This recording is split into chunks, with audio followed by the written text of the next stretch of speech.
Yo, what's going on, everybody? Welcome back to another episode of the Crypto Breakfast Club. We are joined by the team from Paw today yet again. We had a great space with them, so super pumped to have them back here on the Crypto Breakfast Club. We've got Genu in the house. We've got Azumi, which both are partners with us right now for the long term, so love to see it.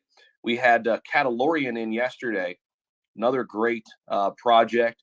So, man, what a day yesterday. Just stopped shy of setting a Bitcoin all-time high. That just rhymed. Just stopped shy of setting a Bitcoin all-time high yesterday. And, man, had some great movements in the market. Sui had a major surge yesterday. Dogecoin still showing strength here today. Same thing with Tron. Tron's up a little bit. We've got Maker, Chainlink making some moves too. Chainlink up 5+% today to get things rolling, up over $12. Been waiting for Link to make a move for a while now, but Caspa's down pretty significantly. I'm sure we'll get into that later. But you know what? When there's blood in the streets, it's time to eat. I think this is a good buying opportunity. I mean, we talked about it, Mar, that we could go down to 10 cents. I mean, there's two ways to look at it, right? I mean, you go and cry in the corner, or you sack up and buy the dip. And I think that's kind of where we're at right now with quite a few of these projects. I mean, you could say the same thing about Cardano right now. Like, what the hell's going on with Cardano? You know what I mean? Sitting down there at 35 cents, hasn't moved a while. But yeah, there are some cryptos moving the opposite way. Even BitTenzer Tau right now, down 8%. I think that's an interesting play. Sitting there at $500 flat. I mean, keep in mind, BitTenzer back in March was up at $730. Sitting there at $500 right now. That's a nice discount on Tau, which if you're heavy into the AI sector, the Tau's for real. Trying to bring everybody up here, having maybe some connection issues. Pause. It looks like you just keep spinning on my end. 21 pause. If you want to maybe drop, maybe get out of the space and come back in, and having trouble connecting you in. But in the meantime, let's go over to Zach from Subway. What's going on, bro? What's going on this morning? What are you doing? Let's go.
Zach, have you seen Roaring Kitty? Remember they came in our space and raided our space that one day?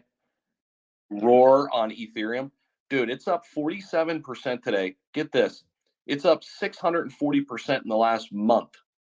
I have the chart up right now on the live streams because we're live on YouTube and X.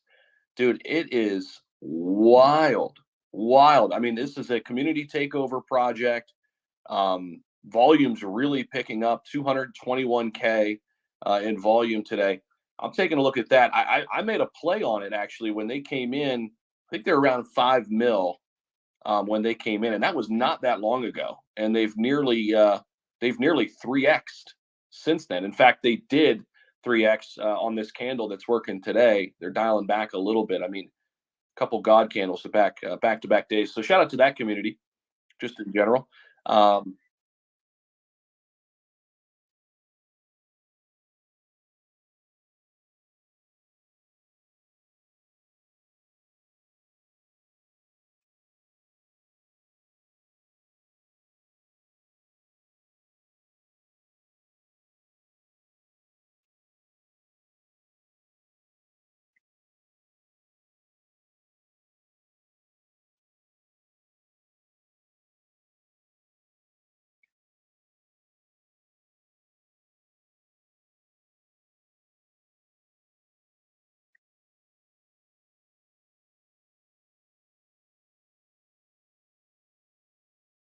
I like it. I like it. Yeah, that's a great play right now. Leading up to the election, you definitely had some pumps on MAGA, Trump, this 47 token. I mean, tons of interesting plays there leading up to the election, and you got to play narratives. I mean, you got to play narratives, and you got to have your plan in place. It's not just playing narratives and let's see what happens. Have a plan. So I mean, Zach, like, what's your plan? Are you selling at the election? Or are you waiting to after the election?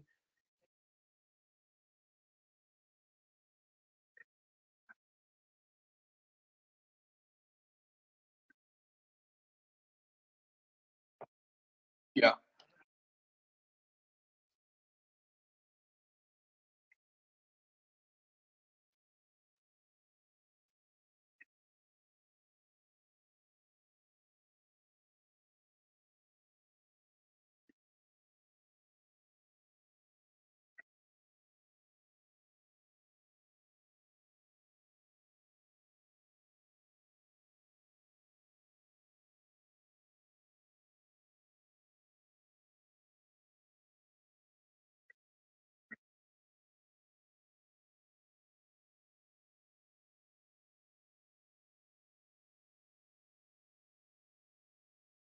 and keep in mind too, guys. Right after the election, we have a Fed meeting, and they could be cutting interest rates by 25 basis points. At least that's kind of the median projection right now. Obviously, that adds more liquidity into the market. So we've got some really uh, key couple weeks here with the election and then the Fed rate decision. I mean, things are going to get extremely volatile here. So just be ready, be prepared, have a plan, and you know, take advantage of it. Paid, what's going on, man? Good morning to you. What's happening, bro? GM. I'm cooking. I'm having breakfast on the Breakfast Club in Morocco. That's all I got, man. That's it. That's life for me. That's what I get. That's what you guys get for today. Page daily update. I'm cooking. All right, I'm cooking. It started pouring, raining when I was walking outside, and then it stopped. And I thought I could see a rainbow. No rainbow. I'm kind of pissed. I'm like, what the fuck? The sun's out. There's no rainbow. So I'm having a day. But those are my biggest complaints in life. Life is going pretty good. Markets are going pretty good. Bitcoin kind of not. I don't want to say sideways because it's pumped, but 72,000 looks pretty good to me. Looks pretty. I know it looks bad tomorrow though. Mars gonna cry about it in a little bit, but it looks pretty good to me. I like it, bro. Yeah. Holding in there, hanging in there pretty nice. The Bitcoin price for sure. We had a top news story that I thought was pretty interesting. Visa and Coinbase partner for instant crypto buys with debit cards. So customers now have the ability to instantly deposit, withdraw, and buy crypto. I thought that was an interesting story. Um, and there's always some things happening. In the space there definitely are some other stories that we can get to throughout the show, but that one really stood out to me. And then, I just saw a new, fresh list of the top 10 Bitcoin holders in the world. Put it on a thread that I have right on my page there. You can check it out. Obviously, Satoshi Nakamoto up top. Then you got Binance. Then BlackRock. BlackRock is making a dent, though. They're coming. They're coming in hot. Um, Number four is Grayscale. Number five is MicroStrategy. Number six is the US government. Seven is the Chinese government. Eight is Fidelity. Nine is Bitfinex. 10 is Kraken. 11 is Block One. and number 12 is Robinhood. And so that's your top 12 list right now, top Bitcoin holders in the world. These ETFs, man, they have been heating up, guys. I mean, it is insane, some of the numbers that we have seen. BlackRock's Bitcoin ETF surpassed $30 billion in assets in record time. It is by far the fastest growing ETF in history. And people are still bearish on Bitcoin and crypto. I mean, what's going on here? Keep in mind, too, when Bitcoin hits 74,000, we've got 2.1 billion worth of Bitcoin shorts that will be drained, liquidated, wrecked at 74,000. So hopefully that happens sooner rather than later. Can't wait to see it. Yo, Zach, also, did you see the fear and greed index? We just officially crossed into greed, and I don't feel greedy as of right now. It doesn't feel greedy, or not nowhere close to euphoric. But we're at 62 on a scale of about 100, and it doesn't feel like we're in greed at all. Well, what's interesting, Paige, that's an interesting point. When we were at this price level back in March, because we were basically right here when we set all-time highs back in March, we were in the extreme greed zone. We were already sitting up there at like 89 or 90 at this price point back in March. Now we're at this price point in late October, and we're at 67. So that is that's a good indication. So yeah, the yearly high was set back on March 11th for extreme greed at 92. So the yearly low, get this is kind of wild. The yearly low, we hit peak fear this year just back in September, last month, September 6th. So, I mean, things can flip and change on a dime. That's what we know about crypto for sure. But Larry, I know always coming through with some alpha, brother. What do you got for us this morning, man? Well, first, I want to say thank you for announcing me as your third host, surrogate host or analyst or whatever. I appreciate making that official Crypto Breakfast Club. 100%, man. You're a mainstay on the show. You're always coming in with great alpha, so it only made sense, man. And can't wait to kind of obviously, help each other out. I know you've got such a big network, and you're going to be bringing in some more high-profile guests and getting us some more utility tokens and cryptos to talk about here on the Breakfast Club. So, hell yeah, man, it only made sense. So, got some good macros from both policy side and also on economic impact versus some of you're discussing. One thing is this coming week, I've already been talking to you about it, and Zach, we'll have one of the founders from Litecoin Foundation, Litecoin Lab here.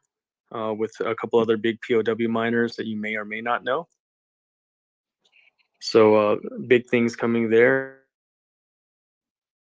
Also, we got some, I wanted you to, I didn't know if you saw that I reposted something that someone said, but, China is going to introduce a $1.4 trillion, not UN stimulus package with rate reductions on prime real estate and lending.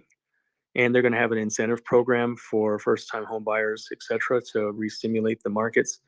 And they're going to allow more free trade zones when it comes to DeFi. It's going to become affirmed after the Spring Festival holiday, the 2-month-long Chinese holiday from the winter until February. So February, it's going to cook no matter what, because all of that stimulus is going to happen. And based on that macro alone, the Fed meeting after the election, the rate reductions will have to happen, because if not, they're going to get left behind in the narrative. So for sure. There's that. And then I don't know if you noticed, but Caspa got sold down a little bit, but I think it's going to bounce back. And there will be some more big news coming from me about Ethereum here shortly. Matasco did put some extra context for things that Vitalik had said, but there are some things that are going to be happening on Ethereum that are going to kind of change. You'll hear about those probably Friday to Monday time. I'll drop some extra alpha on that, but it's a bullish time to hold some of the more your foundationals or stables, because I think this is the first time in a long time we may see stables outpace the dollar actually on a day to day, and it has been outpacing the dollar on foreign trade indexes. So I don't know if you noticed that or not, but like USDT and other stables have had a point 0.1 to 0.5 premium over the dollar, especially in the GCC. Pay attention to that because that's going to continue. As much the government's buying as much Bitcoin as possible, kind of under leverage or over leverage that. And then, like I said, when Bitcoin becomes totally prohibition in China, you're going to see all of the extra stores of Bitcoin. So that top 12 list or that top list, Zach, you have is accurate, but not totally accurate because China's holding back, hundreds of thousands of Bitcoin that have yet to be put to exposure. Another really bullish thing, a good thing that's happened is China has applied external political pressure on North Korea from sending troops and being a third-party participant in Ukraine and Russian war. So that's been very positive and reflective on macros on the market, and they're going to continue to apply pressure. So that's really welcomed right now as far as the long-term perspectives on both fractionals, stables, and Bitcoin as a whole. But that Litecoin ETF, I'm just going to give you guys some alpha right now. A whole ecosystem besides that ETF is coming out. And remember that the ETF for Litecoin is further along than Solana's or many of the other foundational tokens. So we'll have one of the main guys in a crypto breakfast club this week sometime. So stay tuned for that. So excited, man. Love it, man. And you guys know, if you guys want to, get this alpha all the time, hop into our Telegram. We just pinned it up there. Zach just did. So that's clutch. Hop into that TG. It's totally free to join, guys. Hop in there. We keep the conversations rolling, even when we're not here live on the actual space. But I want to introduce 21 Paws from Paw Chain. Bring him up to the stage, man. We had a great conversation, great breakdown not too long ago about Paw and what you guys are cooking up. So, man, I want to get your thoughts on the overall market and, of course, what you guys got brewing here. Glad to have you back with us on the Breakfast Club, man.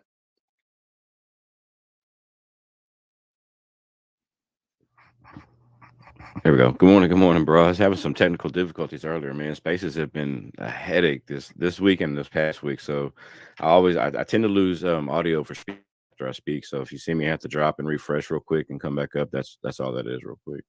But thanks so much for having us again, man. You're absolutely right. We had a great space last time. Definitely excited to be here. As everyone knows, I'll give a quick rundown real quick. We are Paw Chain, a blockchain solutions company. So we offer projects, smaller projects, bigger projects, the ability to build in a multi-chain environment, cheaper, safer, faster. If you have a token, you can deploy one liquidity pool and be accessible across currently Base, Arbitrum, Ethereum, Polygon, BNB, the native Paw Chain, AVAX, Optimism, and the newly added CeeLo. We're going to give you, I think, 5 more EVMs by the end of the year. Currently working on a Solana and Tron connection. Don't have a date or anything like that for it, but it is being worked on. It is in the process. So just keep your ears open, keep your eyes peeled. But we are definitely trying to give projects a way to build out, focus on the building again. Web3 came out, was supposed to put the power back in the hands of the people, and we kind of let that fall asleep a little bit. So we didn't want to reinvent the wheel and create solutions for new problems. We wanted to solve the problems that currently exist in our space now, fragmented liquidity, projects having to rely on VCs, giving up their freedom, things like that. We want to empower the users and the builders. So that's the 2 avenues that we pursued, and gave projects the ability to go multi-chain. And that technology, of course, rolled downhill, and it's benefiting the users as well. They have a gas-free wallet that they can navigate this multi-chain environment in, wake up at 3 in the morning, sit down, do your Degen play. Fastest blockchain on the face of the earth currently, 0.004 seconds. So I think Solana gave you 50,000 transactions per second when it hit the floor. We hit the floor running at 80,000. So we are definitely infinitely scalable. So wake up at 3 a.m., do your Degen plays, regardless of chain. see it in your wallet, gas free, record fast time, go back to bed, boom, multi-chain experience. We have an external swap you can pull up with any of your layer one wallets, MetaMask, Trust Wallet. You don't even have to enter our eco to take advantage of the technology. Pull up to the external swap, do swaps, do cross-chain swaps, fastest record time, go back to bed. Like I said, regardless of chain, compartmentalization of blockchains is a thing of the past. Deploying on one chain is I'm not going to say prehistoric. I'm going to say it's primitive. It is a primitive act now. You can actually deploy tokens, NFTs, and have holders on all chains, but do the work on one. So the technology is definitely there, and we're definitely bullish on it, and hope that more try to implement it. We've integrated everything from meme tokens to Deonic protocol, Etherland, RWA assets, real estate company. We can integrate just about anything, man. So we love the memes, but we also do integrations and work with other chains and stuff like that. So we do a little bit of everything, and we are proud to say we can connect with each and every project in this space. We have a solution for and a way to build with. So something to be very proud of. It's a new way to approach the space, and I'm definitely humbled and honored to be a part of it. Love it, man. Yeah, you guys partnered up with Official Hash AI. I know Larry could probably speak to that. So I definitely saw that, kind of play out pretty much after our space. I don't know if you guys want to hit on that, if you, Larry, wanted to, or 21. Go ahead. Well, yeah, it was I reached out. Some credit has to be given to Mar, and also Deonic. So definitely Mars, man. I talked to Parth, which Parth is already a friend of mine, outside of even before he started on Deoni, and then we chopped it up, and then I talked to Steve, which I also knew from like 2 cycles ago, actually, which is one of their founders at Podchain. So it's amazing how small the world is. And then me and Steve really talked about it, and then it was a simple and organic partnership after that. Since we're so DePIN heavy, we have 1,000 GPUs that we lease to like Zignali and to like IONET, and we thought we could be a great infrastructure accelerator for Podchain, and Podchain could be a great technology and SaaS accelerator for Hash AI. So, we're expanding exponentially, and with a partner, not even just a partner, but just a peer and a cohort in the space that has such a powerful tool. I mean, that's, a lot of people talk about being chain and layer agnostic, right? But they don't even have an MVP, right? But again, Podchain, fast, right? That's the other thing. I had spoke about it on the space before. I had checked it out, and then shortly after that, yeah, Zach, after the space, I had made up in my mind because I'd been playing around with their utilities, and Steve had shown me and gave me a little bit more access, and I was sold after that, right? A couple AMAs later, spaces later, and yeah, we're cooking with Crisco. I even did a video that I usually don't do, like a point-to-point hashing it out video, but I did it because I was so excited, and we look forward to. And it's interconnected. So a lot of the other projects that we have in league with ourselves will be coming on to Crypto Breakfast Club, and we'll be cross-pollinating networks and just bring more quality content here on the platform as well, because that's what's great about this platform. People, yeah, they're about their money, but they're all also about good projects that have real utility or real use case, or is just fun, right? We can tell by our memes, even that we have that come on here, are real, right? So, and little known fact is Podchain started off as a meme, right? And it evolved into this monster that we have now. So just a little known fact that Podchain was originally a meme, and here we are. But again, I got to give some credit to Mar too, for sparking my, and it's not just this, we also have Max Capital and Max Chain. And they'll be on. We're going to have a utility space because we still got to give credit to utilities, because during the bear, that's what kept the market alive for all of the memes to pump. And if we can get 10% of the memes volume, everyone will eat. So with a bull, let's hope for that. That's good stuff. Yeah, guys, the official Podchain X account is in the space, so definitely go down there. Just scroll down, you'll find them. They've got the gold ticker there. Make sure you show them some love. Give them a follow. Hop into their TG. Man, yeah, it's great to have you guys back, and we'll come back around and hit on some other stuff as we roll in the space. I want to bring a few people up. 21, do you have something there? I saw you Oh on mute. yeah, yeah. I was gonna share a tweet up top of the jumbotron if that's okay. But I wanted Yeah, to go ahead. also touch on. Larry made a great point. We started off as a meme, man, as a decentralized swap project. We wanted to be a cross chain swap. So the chain that we originally was going to go with just didn't have the capabilities to be able to do what we needed, and there wasn't another chain in the space that did. So we actually just built one from the ground up, all custom, all everything. So when you hear people talk about building, it is possible. And I just want to reiterate that. Whenever you're out there looking for projects and people who are saying, nothing wrong against the word soon, but we want to make the word soon great again, because we actually want to deliver. So make sure you find projects who are building, because it is possible. It definitely is possible. Love it, bro. Yeah, guys, if you haven't shared the space too, definitely do that. I see a number 36 down there in the comments. I want that to be 100 here really, really soon. We're about a half hour in already, rolling right along here. So drop your comments down there, whatever it is crypto related. That helps boost the algorithm a little bit. And if you're watching live on X, if you guys could share the stream out for us, we got hundreds of people watching on X and a bunch of people watching on YouTube as well, listening in. And getting a lot of great feedback from everybody listening in on YouTube, man. It's really cool, man. Just showing up every single day. Zach Paid, appreciate you guys, and Larry and Mar and Brian and all you guys, Matt. This is what it's all about. We really are doing something, and we're doing it together, man. It's not all one person. Mar helps facilitate a conversation between Larry and 21 and Paul, and we've got the platform every single day, and it's not a one-man show. And this is how I think our industry really needs to be. This is what it's about.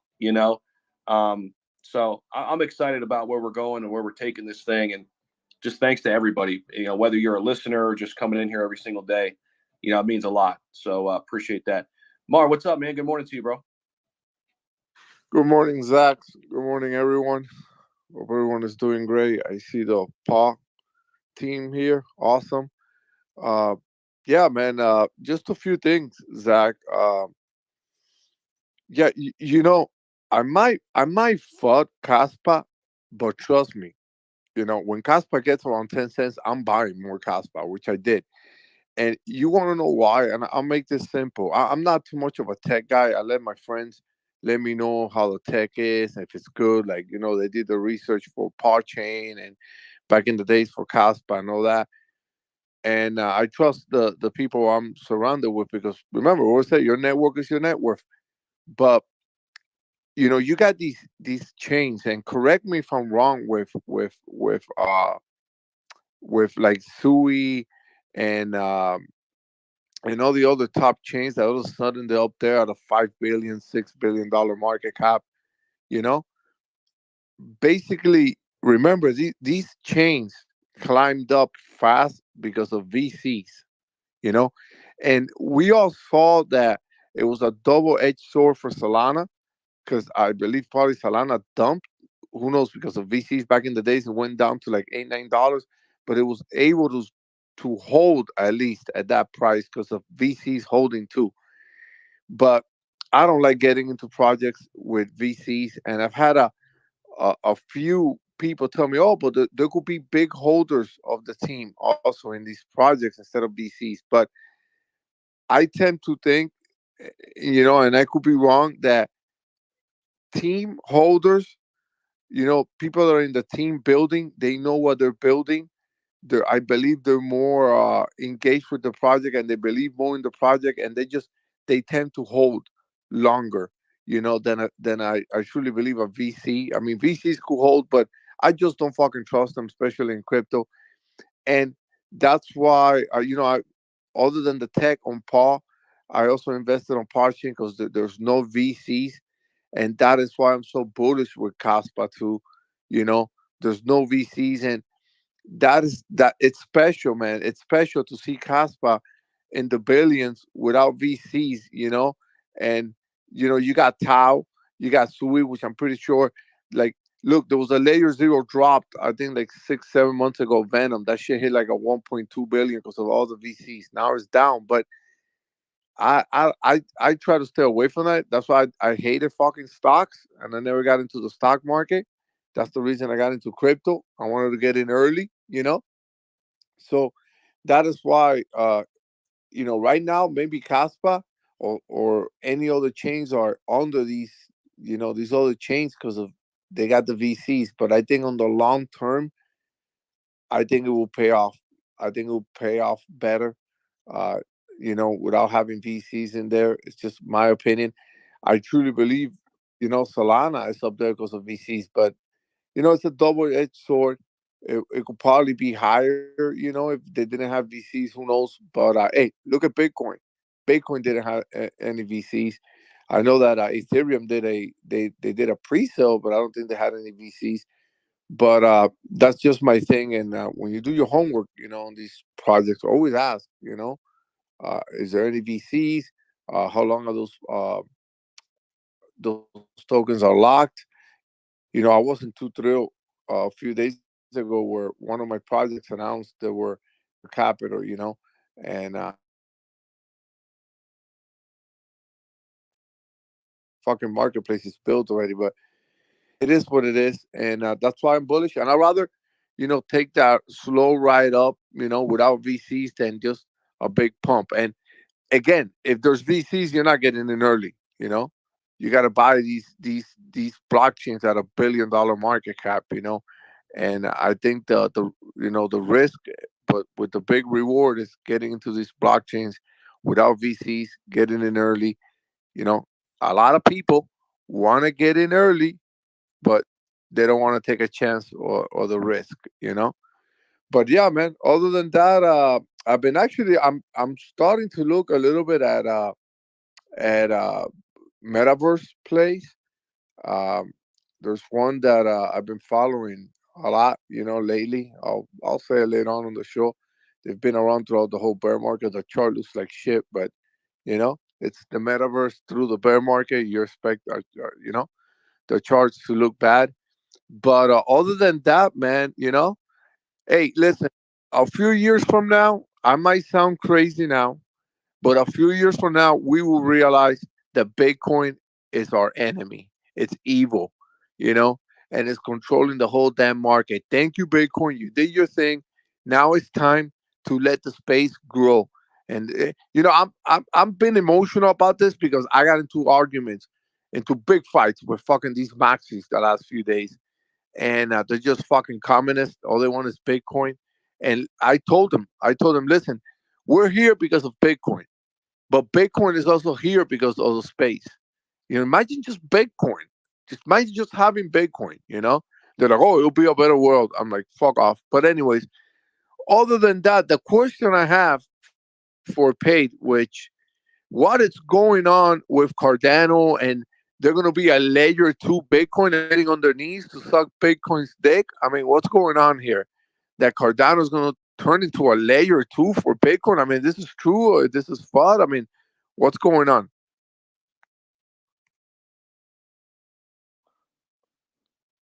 Paid has no comment, man. He's just eating his breakfast. No No, comment. I expected that from him. I expected that. Like, it's an embarrassment. Mar, it's happening though. That they're gonna they're trying to leverage against bitcoins on their layer 2 for their new infrastructure, and that's how they're trying to advance their new payment products into TradFi. Trying to cut into XRP's piece of the pie by going through the policy, because Bitcoin's policy compliant compared to Cardano itself. That's a whole nother can of worms. We support Cardano, but they are trying to use Bitcoin as their leverage play into providing TradFi, and I mean it's good because it's just another choice, in the space. So there's going to be more than just Revolut or XRP or as Ignali. There's going to be a lot of different payment pathways. Look for that on Podchain actually, because it's only a matter of time that an on ramp and off ramp is coming off Podchain because it's agnostic, it's interoperable. So maybe I spoke a little bit too much, but again, me and Steve have been talking about a lot of things on Paw, but I'm bullish on that part. Yeah, but you got choices, That's what I'm saying, Mar. But Mar, you're partly right though. I mean, the market it's always like when what people say that it takes Bitcoin, to tumble a little bit so that Ethereum and the rest of the foundationals can have an actual start. They always say that when Tether is being inspected again and Bitcoin's down a little bit, then that's when the market starts. But this is a totally different environment this time, I think. But you're Well, right in some ways, though. speaking of that, Larry, Ethereum's making a move right now as we Yeah, it speak, is. guys. It's pumping, ETH, bro. ETH just crossed over 2,700. It's outpacing Bitcoin today. Bitcoin's up 0.82% right now. Ethereum 3.43. I don't. It's been a little while since we've seen Oh, $2,700 Ethereum. don't. I'm gonna be wild on this take, Zach. But don't. I'm not gonna be surprised if we see 28 to 3 grand. The reason why is Vitalik finally admitted, and there are a couple different utility layers that are coming out to kind of make Ethereum compatible, and also it's going to make it competitive against the peers now, because there has to be some balancing. You can't have Solana take another 60, have a week of 60% of the flexible liquidity in the market. That can't happen again. Yeah, It can. we haven't seen 3K Ethereum since August. Yeah, yeah. It's but I mean, if you look at the timing, the ebb and flow, we haven't had 70K plus Bitcoin either, in some time. So I mean, if you look at the correlation, and I don't know, do you have a commodities chart in front of you, Zach? What is the price of gold today and silver today? The silver's pumping too, Yeah, or at least it I was. know gold. I know gold set an all-time high Hmm. yesterday. Yep. Let's But see here. $88 and 20 uh-huh, cents. 1 ounce. Yep. And one thing I do want to say, Larry, I want a utility that a 5-year-old could notice it. You understand what I'm saying? Because For sure. yeah, there's great blockchains out there, but a 5-year-old could notice that, pause utility, Exactly. just like I noticed Ethereum's utility back in the days. Oh shit, they got smart contracts. Bitcoin doesn't have this thing. Even Bitcoin, man, it was boring until ordinals and all this shit came out. And people were like, "Oh my god, we could finally build something on Bitcoin." Even though Hey, I think there's a few guys saying that that's bullshit. That nothing is getting do built on you Bitcoin. It's just somewhat a fantasy thing. Uh, speaking of that, we're talking about another token choice besides Bitcoin. Litecoin price has pumped, but Bell's token, Bell's coin, also in that ecosystem, has shot up to over $1 today, up 14%. By the way, Zach. So Bell's token Nice. from Litecoin ecosystem is up. So yeah, proof of works and gold are have had a historical correlation in the ebb and flow. And that's why I asked you, Zach, about gold and silver. Silver's also up. So when silver's up, that means the market's really pumping, because the physical supply that's on the surface already exceeds. It's just like a lot of the Ethereum. Uh, you know, the supply is not as it's not as scarce as Bitcoin. But when the price of Ethereum is up, it's giving an indicator that all of DeFi is fairly healthy right now. So getting up to 28, I think I hope, we've been fooled a whole bunch of times this cycle, but where we hit 27 a few times and got dumped back to 23. September was brutal, but this time it's kind of a slow, gradual pull, and metal markets are up in conjunction with Bitcoin at the same time. So I think the conditions are fairly, and then we have, again, if there's room enough for Litecoin and Bell's coin to move up while Solana's still eating up lots of the flexible liquidity. You know what that means? That means the retail market has really opened up, Mm. because these ebb and flows are not coming from the overexposed LP right now in the space. We have a lot of retail and new retail coming into the space, so that's pretty encouraging. That's good stuff. I want to hear from Genu. Genu's been waiting for a while. Genu, what's going on, man? Good morning to you.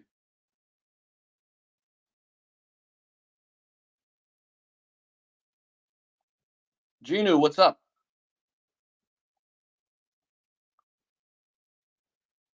Genu going once, twice. He's a listener. Right? I mean, at least for my end, I see him as a listener. Oh, really? Then we're getting some weird shit happening because on my end he's a speaker with a hand up. All right, let's. Sorry, were you guys talking to me? Yeah, there he is. What's up, bro? Okay. Sorry, buddy, man. Yeah, I've been on the road. I actually just pulled into my driveway. I think when I hopped out of my truck, it messed my shit up. Yeah, good morning, guys. Sorry too. I don't want to detract from the current conversation. I just had a real quick comment, actually, / public service announcement, regarding the Visa Coinbase partnership for like instant deposits. It's something I stumbled across a while ago, sort of accidentally. But if you buy ETH or whatever on Coinbase and you switch the payment method to Apple Pay, it's instant. A lot of people aren't aware of this, but yeah, you can right now go to Coinbase, and if you have Apple Pay set up, you can buy $1,000 worth of ETH with Apple Pay. I think it's a $7,500 a day limit, and it's instant. You can then send it to your CB wallet and trade with it. Again, it's something I accidentally stumbled across, and I don't think a lot of people are aware of.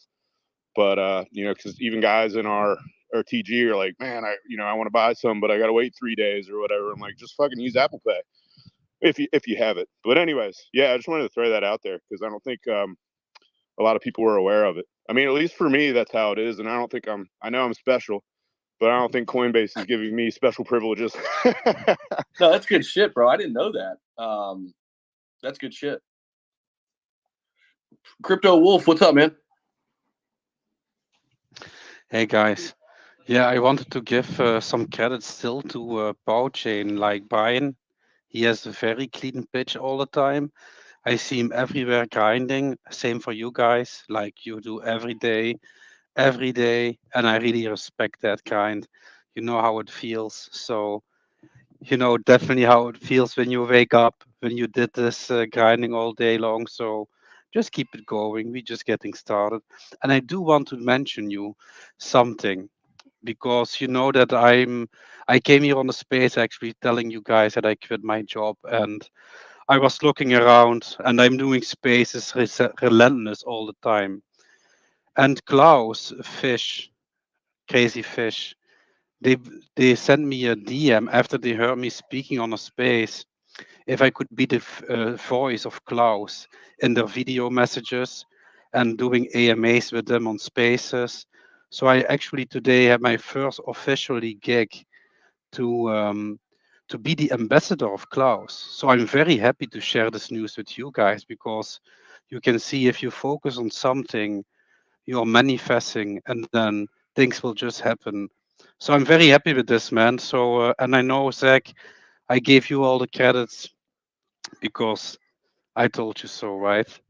I told you, you are the man. Hell yeah, bro. Congrats on that, man. Love to hear it, man. That's awesome. And shout out to you, man, for taking a leap of faith and doing this thing full time, man. It's not an easy decision, but now there's only one thing left to do now is just make it work, right? Make it happen. So that's awesome, bro. And appreciate you coming in all the time too, into the space and joining the Breakfast Club. Been seeing you a lot in here lately, so appreciate you, bro. Go ahead, 21. Oh yeah, I mean, I forgot. I was listening to everybody else. Forgot I was going to touch on, but it was a point that Mar made. It was the user friendliness. You know, these new people coming in, the ETFs, all that's a spinoff of interoperability. You know, just in a different way. We talk about it a lot between blockchains being interoperable, but you know, all these stars that are aligning are making things interoperable for crypto as a whole. You know, like oh, and also too the Apple Pay thing. If you have a Robinhood card, you slap that bad boy on your Apple Pay, you can go straight from your Apple Pay to your Robinhood card and buy ETH and send to your DeFi wallet as well. It's another little hack. You can actually send Bitcoin from your Cash App as well. Send it over there to your Robinhood or any CEX and swap that bad boy for ETH and go to your DeFi wallet. There's a few onboard little hacks you just got to play with, but yeah, definitely the interoperability. I feel like it's more than just blockchains. It's the interoperability. Whenever debit cards came out in the 80s, it would have been insane if people. I mean, they were already kind of crazy and sus to people. They were standoffish, but it would have been crazy if people would have said, okay, well, there's 3 different networks involved in this debit card, and it's got to go through 4 different banks to make the payment. Things like that. So once we smooth out interoperability and let our assets flow freely, from chain to chain, and everybody starts to work together, I think that'll create a lot smoother landing space for this mass adoption and want to come in and let their money flow freely across blockchain in general, regardless of chain. So I think the interoperability factor, I think that includes the ETFs. People's getting bullish. People in general getting bullish. The retail doors kind of opening up a little bit more, being more acceptable and receptive of blockchain and crypto payments as well. I think all those kind of align. So I think that's all interoperable into the mass adoption goal. I thought that was a great point. Just want to chime in on. Hell yeah, good stuff. I see Matt down there. Matt, what's good, man? Morning to you, bro. Good morning, everyone. Yeah, I don't have too much. I mean, I thought right away when I heard other Zach start talking this morning, I'm like, what's going on here? Is he got cameras set up in my cabin? Because he's doing like the exact same thing I'm doing. I'm trying to cash in on this Trump craze. And, whoever wins the election, not that it's a talking point, but I mean, it's bullish to me either way. It's just like, is one going to be more bullish than the other?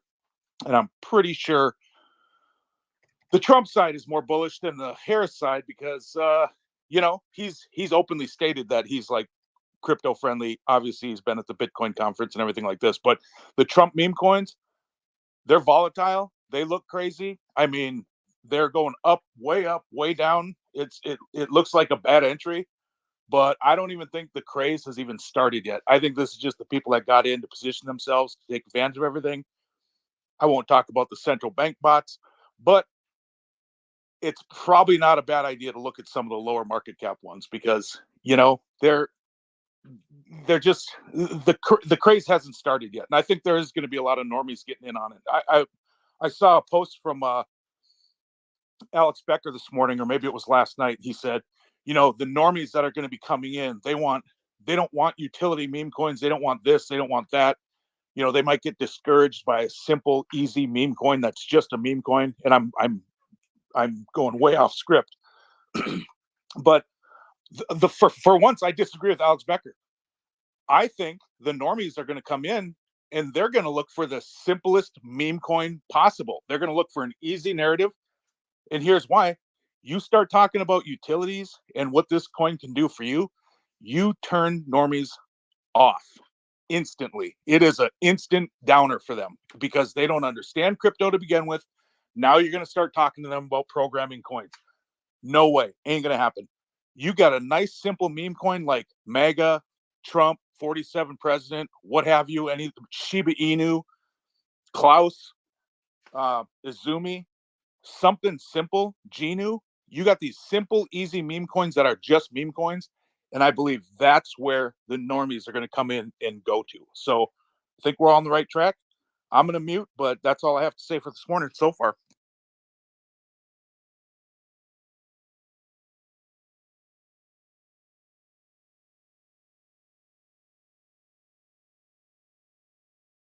As always.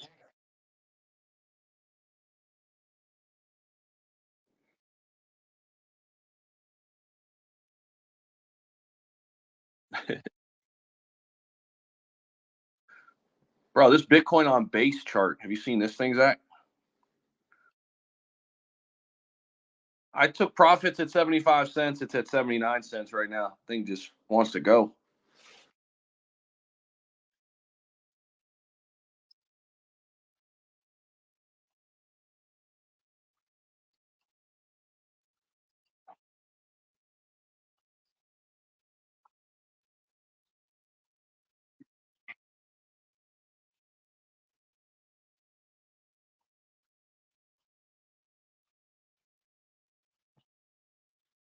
Zach, I have a question. How did it feel when you bought Bitcoin at $1 and you cheated it?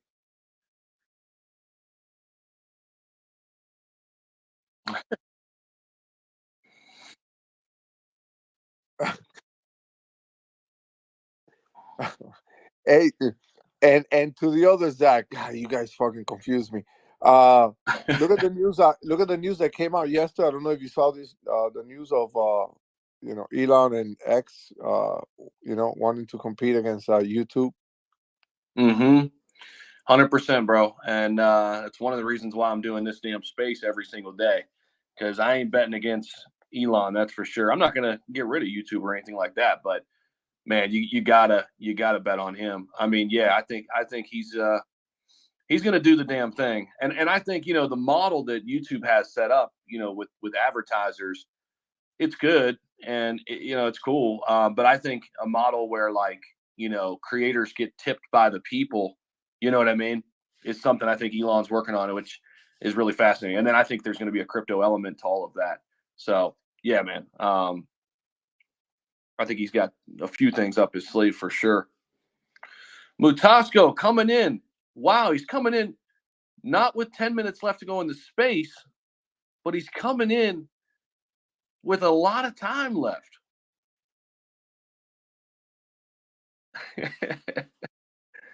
I want to hear from Mutasco. What do you got, man?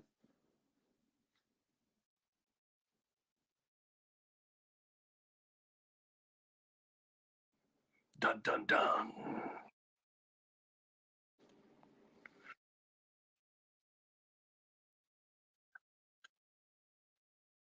Dun, dun, dun, dun, dun, dun. Oh, he dropped down. Hey, Zach, real quick.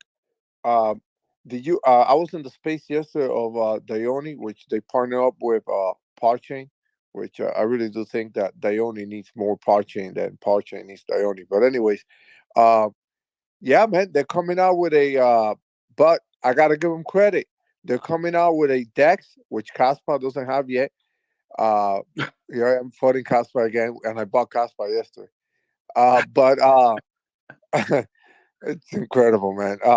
But the crazy thing that what's the crazy thing about Dione is that they're gonna have a stable coin, bro. They're gonna have a stable coin. That's pretty impressive on that side, At least with the diamond swap, I think. So that's pretty cool, and that's an awesome partnership. It's what I told Podchain at the end, man. It's like we gotta, get all these highways together. We can't be like, how Cardano is. Oh, no, well, fuck this people, or not Cardano. I'm sorry, Solana. It's always with a war, and all these blockchains. That's why I love IVAX. You go to IVAX Spaces, Avalanche, and they're talking about great projects and great stuff that other chains are doing, and I think that's just good energy, all around. And that's awesome that they got a partnership with Dione. Dione is great, man. But again, I go back to I want utility that a 5-year-old can understand what's special about this chain, and I think that's what makes Parchain and multi-chain and all that something like a game changer. Just like I saw Ethereum. 100%, bro. Do we got Mutasco up here? Or what happened? He's having connection issues. Larry, what do you got, bro? Oh, just talking about the lowered barrier of entry. It's really happening now. But I didn't know if you guys saw the FUD on Mr. Beast about his just saw that this morning. Yeah, 23 million in yeah. internal trading. And I had mentioned this a long time ago that him and another certain YouTuber from something called Phase was under investigation. I had said that before. I didn't name Mr. Beast out because I know it's pretty controversial, but I still think that he's trying to do like philanthropical work. He does try to help a lot of people, so I didn't name him out. But the Phase, when there's a guy named Phase Rug, I don't want to take anything away from Phase team, but there's them, and there's a couple other really big, slice of life influencers that are under the scrutiny, and they're separated by 3 degrees. So Yeah, the expect to news see some more. The news that came out like an hour ago, guys, Cointelegraph, I think, was one of the first to report it. Mr. Beast investigated for ties to 50-plus crypto wallets linked to potential insider trading, netting over $23 million in total profits. I didn't realize he was that active in crypto, to be honest. I mean, I guess he was. You know, you wouldn't think that the FaZe team and Aiden Ross is too, but like Aiden Ross isn't even allowed to because he had that, you know, debacle before he got on Kick. And then Kick had an agreement that said, hey, you can't you know, do any more DeFi endorsement deals at all, because he makes millions from just doing Kick, right? And has his stable of other influencers, right? But still, it's happening in some of the FaZe guys, and you know, when you promise projects that they should be, they'll get some endorsement, and you know from the get go that you can't, that constitutes fraud, you know, or you're getting a favor for something that never materializes. It's also fraud. So I had mentioned that before on your show, on this show, which is, you know, again, it's coming to the light, and you know, it's not popular like the list I had out, but man, it's, you know, we got to take the fades. We're exit liquidity when we take that fade for like what Mara was talking about, what Matasco and myself talk about all the time. You know, and this, I have a question actually for Zach. Zach. So wait, is there a Kamala token or Kamala token? Is there one? Does anyone know? Oh, yeah, I was gonna say.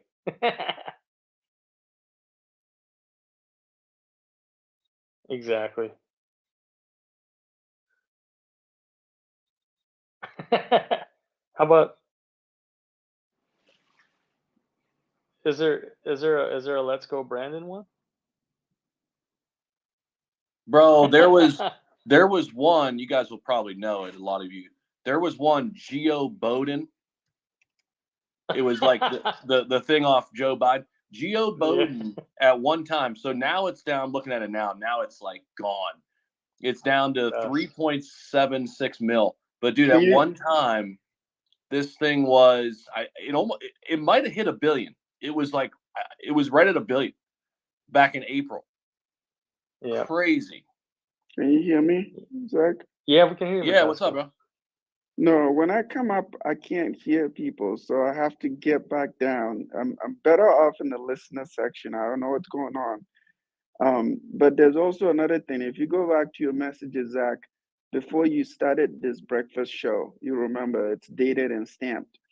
When you said you were thinking about starting something, whatever, I told you, I said, man, I can't wait. But the timing, it's like literally my time is like right on that spot. I wish I was in your shoes, but don't worry. In the next bear market, we're gonna hang out a lot. But yeah, uh, I'm multitasking, so it's not intentional or whatever. I love to just listen, but I also like to engage when I sit in the spaces I want to give. I don't want to just take and just take and take and take. So there are spaces though that I go in and I take and take, okay? Because it's just so much. But great space as always. I do want to say something. Probably this first time everybody will hear me say this. I tend to wonder why people are so skewed one way or the other. And I did a post. And the reason I did the post is that it will be here through election and we'll see what happens. But I don't ever bet against the money. It's just my way of looking at things. I don't care whether somebody disagrees or not, but just be careful with the way that things are skewed on X. And so that's where I'm gonna leave it. But it's in my post. You kind of get where my thinking is. I'm not underestimating any of the candidates, but I also want to believe that the good of people will come out. I do believe that I have a lot of money in my family that I'm invested in this space. What I would say, I'm invested in this space. I have a stake in crypto. I want crypto to do well, and I'm sure most of you do. And for anybody that's seen what has happened to our industry in the past 3 years under this administration, I don't see anybody looking at that and saying, oh, hail this, right? That's wrong because it was just horrible. And I don't understand. It's just maybe age, or maybe these people just don't get crypto. And we have to be the victims of that, their ignorance, right? And it's painful to watch for the past 3 years. Now, is it always what we desire that happens? No. You want to see that Gary gets fired, but is it what's going to happen? No. The same thing with the Republicans. Right now, I don't know if anybody's watching, but Patrick McHenry just went silent, right? Because he's retiring and he's probably going to join some, institution on Wall Street. But what I've been monitoring on OpenSecrets.com is I'm seeing the money going. They're literally consolidating the money between French Hill, whatever his name is, Rep. I think he's from Arkansas, and there's this other guy. I don't know who's going to win, but one of them would get into that position. And this is the most powerful committee in Congress that's going to lead. If a crypto bill is going to go through, it has to go through that. If a stablecoin bill has to go through, it has to go through that. Now, whoever is the executive at the executive branch, whether it's Trump or somebody, we'll see. But you have to play this game knowing very well that money is powerful. And that's all I have to say. Power Chain, I do have a question for you, and I tagged you. I think it's 21 Power. I don't know if you saw what I posted there, but if what I'm looking at is what you got, you should probably be branding your messaging as layer 3, because I'll be more bullish on that than hiding that. Okay. And I'm just highlighting it. And there's a lot I can talk about that.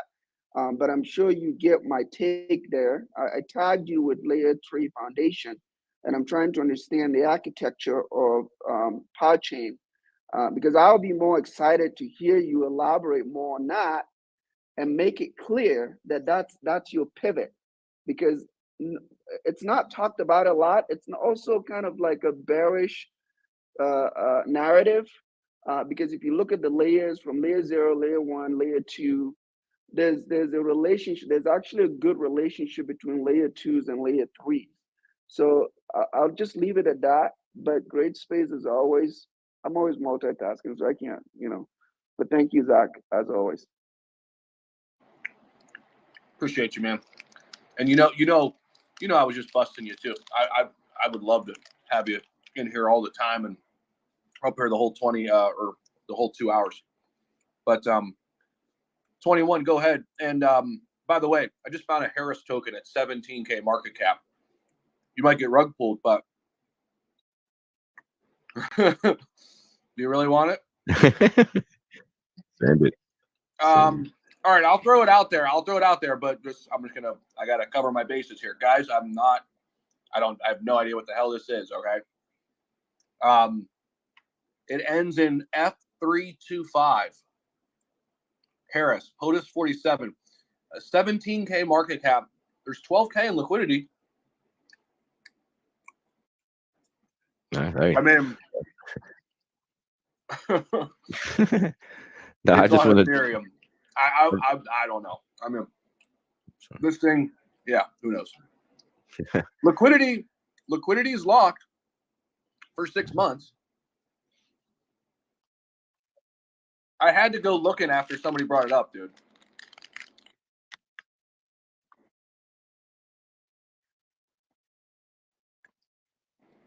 I haven't seen that one yet. Oh God. Run that contract I gave you too. Did you find that one? Here, I'm gonna send it to you in chat. I'll let 21 jump in though, because that was a really good comment there by Mutasco. Go ahead, man. Yeah, it was absolutely great points, man, and good find on the play too. But yeah, Mutasco, we do actually we try very hard to brand ourselves as a layer 3. It was Certic that gave us the title as the world's first layer 3 centric blockchain. Let me see if I think I have a bookmark. Let me see if I can put it up here in the jumbotron. So we do absolutely try to. The reason we don't come forth, or the reason we don't come through the door as a layer 3 is because it's hard to explain. It's very technical. You know what I mean? There's a lot to explain with Paul Shane, as I'm sure y'all have. Sometimes it gets. I don't want to say boring, but I don't want to bore the newbies. You know what I mean? And there's only. It's easier to explain that our layer 3 can actually execute a bridge swap bridge on its own without the function of an L1 or L2 than to explain, we are an L3. So that's what we kind of like to do. Layer 3 is becoming a buzzword.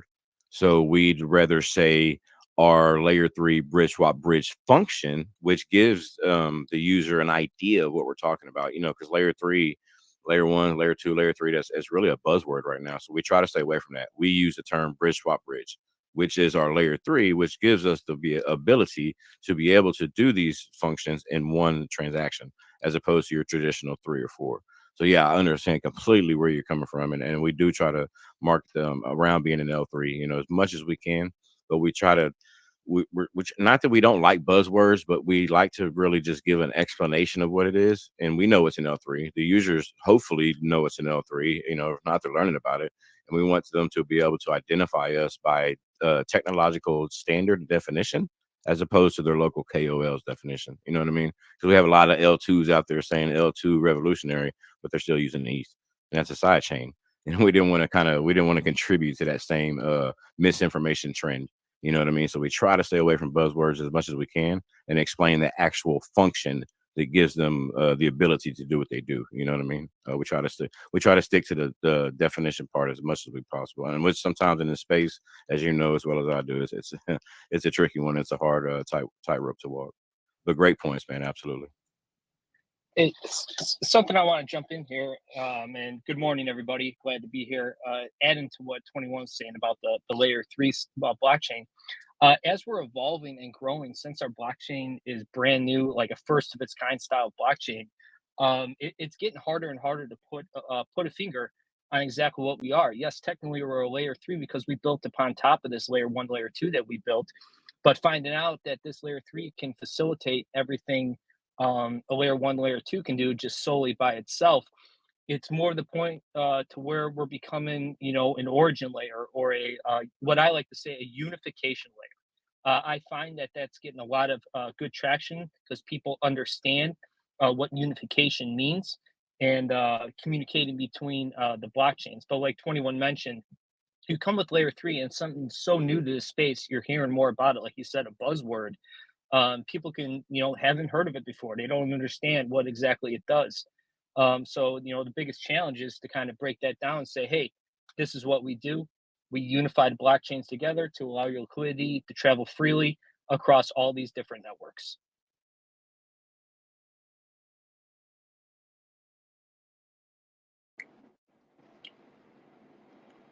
Good stuff. Mutasco, did you want to respond? On my end, it looks like you're still connecting. Or there you go. Now you're a speaker. Mutasco, do you want to respond to that? Give you a chance there if you want to.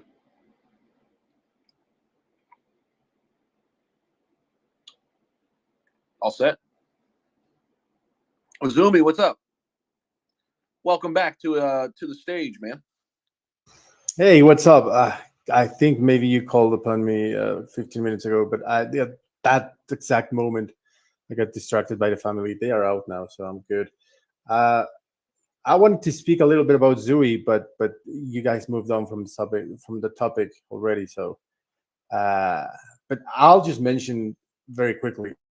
When you start seeing a lot of influencers speak about something, you say, there's something sketchy. But actually, Zui is proving that utility might be coming back because they are doing correct marketing, but they are also delivering. And at the same time, the chart is responding to this. So it's not only like, unlocks are coming and maybe that the people behind are just putting in some marketing so the price goes up. No, this has been going on for probably the unlocks. I think they were around a month and a half, maybe 2 months ago, and the chart keeps going up. So this also provides a lot of trust and a lot of confidence for investors that, this whole narrative that, utility tokens and VC-backed stuff, they are no longer a profitable investment. Well, Sui is proving these theses wrong, and they are actually performing very well and positioning themselves to be one of the main layer ones not layer ones, but you know what I mean. So yeah, looking forward to what Sui is doing and to see them rip through all-time highs very soon. Love it, man. Make sure you guys do go check out Azumi too, one of our sponsors. They are growing nicely, right around 500K. They've kind of been hovering right around that level for a little while. Chart looks solid. They're kind of within the Nero narrative. So definitely go give them a look. Hop in their TG and show them some love. Boppy, what's up, man? You've been waiting for a while. Yeah, how you doing today? How y'all doing? Good. How are you? I'm doing good. So I've been, listening and just sitting back and just, taking in all the points a lot of people have been making. And I feel like, to be honest, I feel like ETH, Ethereum in general, is probably like we expected to see a huge move within the next, I feel like, to be honest, from past experience, like normally how I look at things from past experience, to determine like current situation right now. So from past experience, I expected Bitcoin to be at 73,000, and right now we approaching the month of November.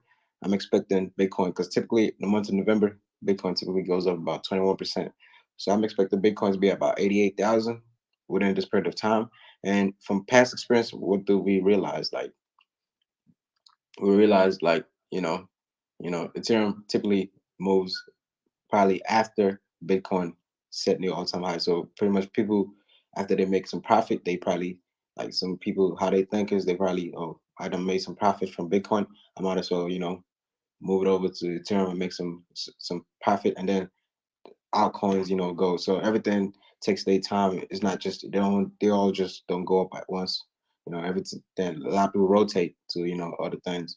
So from past experience, I'm expecting to see Bitcoin about 88,000 within the month of November, and and meme coins in general. I expect once Ethereum goes and sets new all-time high, but I feel like Ethereum's new all-time high it's not gonna take as long as how Bitcoin took took months. I feel Ethereum's might take. I mean, I might sound crazy, but it might take a couple of days to set new all-time highs. Like a lot of people like, damn, why Ethereum going up a lot? Like, and it might just because we already witnessed early on with the ETFs when it went up about 20% in like a couple hours. So I mean, it went up about Solana's mad cap in a couple hours, about 70 billion, just 20%, just based on the ETF news. So I feel a lot of people would, once Ethereum begins to go on a run, a lot of people will automatically just FOMO. Like a lot of people will like, oh damn, Ethereum going on a run, just like similar to the ETF announcement, and they would just, it just keep going up, and it might just take a matter of days. Like I think it might take about a week or like 5 days to Ethereum set new all-time high. So yeah, and meme coins in general, I feel like like to be honest, I think somebody made a point earlier, said about like normies, a whole bunch of normies, like normies buy like what they see and what they like. I don't think that's correct. I think normies buy trends. They buy what is talked about. They don't just go on an app and just say, oh, this is, when they hear about it, they automatically just buy it. They hear, like, for example, a lot of people buy Doge because they heard about it. A lot of people buy SHIB because the prize, because, oh, we had a whole bunch of zeros. So you have to sit back and think, oh, a lot of people saying, oh, SHIB is the next Doge. And what attracted a lot of normies was the prize, a whole bunch of zeros. So yeah, that's my point. Yeah, good stuff, man. No, I'm with you there, especially on that. Those last points. I think a lot of the new people who will come in to this market still, they're going to flock to Dogecoin, SHIB, those household brands that they know and see, and then it's a trickle down effect. Then they kind of learn about, oh, what's this? What's WIF? What's Bonk? What's Pepe? What's what else is going on? How do I bridge over to base? And all these sort of things that you kind of figure out once you're deep in the weeds, somewhat into crypto. So. Yeah, man. Good stuff. Thanks for joining us too, bro. Let's see what else. Anybody else had their hand up? Okay, I saw Tsunami. Interesting. First Shiba Inu on Sui. So Tsunami, we don't do like hard shills here, but if you're interested in becoming a partner with us, we have some really affordable packages. But I definitely want to hear your take on Sui right now, and obviously you guys are building on top of that blockchain. Just what you guys have seen with Sui here. Well, good morning, everybody. I've been listening in on this space, and of course, no hard shell. Everybody that is listening, you should follow all these people because there's a lot of alpha in this space, quote unquote alpha, and definitely stop by more often, right? So that said, yeah, bullish on Sui. I'm watching the market, and I look at these layer ones that come out, and I'm paying attention to the FUD and whatnot. And sometimes you need to buy the FUD, and I did with Sui, and I deep dived in on it, and somebody said earlier about the VCs, but you have to look at what it is, because FTX at the time was the golden touch for Solana, and FTX Ventures is also a touch on Sui, together with Coinbase and the Circle. So I just wanted to lay it out there that it does matter what's backing what. It did matter for Solana, and it will also matter for Sui. And what we're seeing with Sui Chain is that it's taking the inflow. And where does the inflow come from? Ethereum.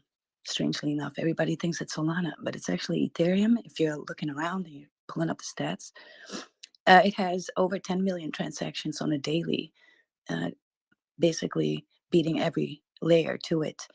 And it's because of the scalability. And we found as a meme, Suinami, our home on Sui, to start out with, but we're definitely building because it's such a new chain. There's less competition. If you want to build there are grants for you waiting. Building with Move has really opened my eyes. And, in that way, it does have a little bit of a Solana thing because a Facebook developer made Rust for Solana. Now, Rust is the coding language for Solana. And it's a little bit difficult. It's like a little, island on its own. You have to learn a lot for it. And so that's why you don't see a lot of utility on Solana. And I think by now, Solana is like, well, screw utility. We're just, we're happy to be the Wild West here. And, that's perfectly fine too. There's a market for it, obviously. But Move is made by another ex-developer of Facebook. And it has some Rust fundamentals, but it's a lot easier.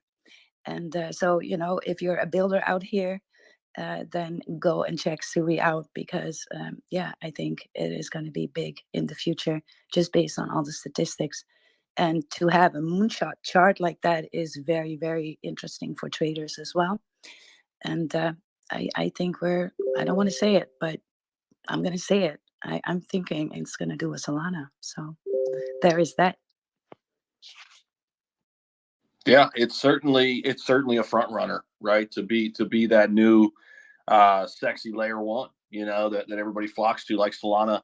Last cycle you really had two, right? I mean, you had Solana, but you had Avalanche too, man. Avalanche did some crazy numbers. And when I was starting to kind of look at the bear market, two of my big picks were Sui and Aptos. And both of them have performed pretty well here. And I'm sure there will be some other ones too, but yeah, I mean, well, it's Sui, blockchain. Aptos. The Yeah, technology resembles Aptos, right? So technology-wise, for the blockchain, it challenges Aptos more than it does anything else. But then on other fronts, it kind of relates to Solana, and so there's this little bit. But the inflow is coming from ETH. So that tells you something, right? That is, and it's not just Sui, right? I have to mention this because I have an open mind. I'm not a chain maxi. I'm a profit maxi, and I will pivot when need to. And that's what I love about Paw Chain. I've known Paw Chain when Paw Chain was still a little paw. Was a meme, and they are working so very hard in the space. So flowers to them. Anyway, yeah. So be a profit maxi and pivot this way. It's not just Sui. It's number two. Inflow is base, and number three might be very surprising to everybody in this room who is watching and paying attention, and that's Arbitrum. And that was kind of a surprise to me because I would have never guessed. But that's the way the inflow is at right now. And that has been going on for a little bit. So it's a stable trend this way. Good stuff. Appreciate that. Larry, and then 21. Go ahead. Yeah, it was amazing that Nami just mentioned the native language on Sui. It's a bit of Rust and Golangs, and she said go, right? And it was just no pun intended, but pun intended. It's a mixture. And what the ways that Sui is better than Aptos is node and rendering network is very, very complicated. It requires so much more processing power than Sui. And so that's why people like Sui, because in contrary to popular belief, Rust is a utility language. It was supposed to be, and it's supposed to be the future of NFTs and metaverse for quite some time, but it never happened that way, right? So, and then to give a little bit more context, Caspa's foundation, Caspa really improved Rust language and made it more interoperable for EVMs. So you talked about Ethereum. There's a natural connection to EVMs right there. But what I also wanted to talk about was that you mentioned Arbitrum, and I'm not surprised Arbitrum is there, just like Cardano has stuck around for years with just a very fixed user base or fixed demographic with just the same amount of people, same amount of holders. You can look at that in the ebb and flow of their market caps, and that's based on that they have been really prolific on ramp and off ramps for funds from outside of outside of DeFi. So if you look at the Arbitrum's history and you look at Cardano, a little gray, but like you said, I really want to give you hats off for saying that you're not a chain maxi, but rather a profit maxi. I think that was well said, and that you're a realist. But to give a little bit more context to Sui, it's has a little bit of Rust and a little bit of Golang, and that's why it moves, and that's why it's Sui, right? So no pun intended, but I thought that was cool, and I couldn't help myself because I'm a puns kind of guy. But Sui, as far as layer ones, like you said, Zach, the shiny new layer one, it's a little bit more shiny because it's simpler than the other two comparative chains.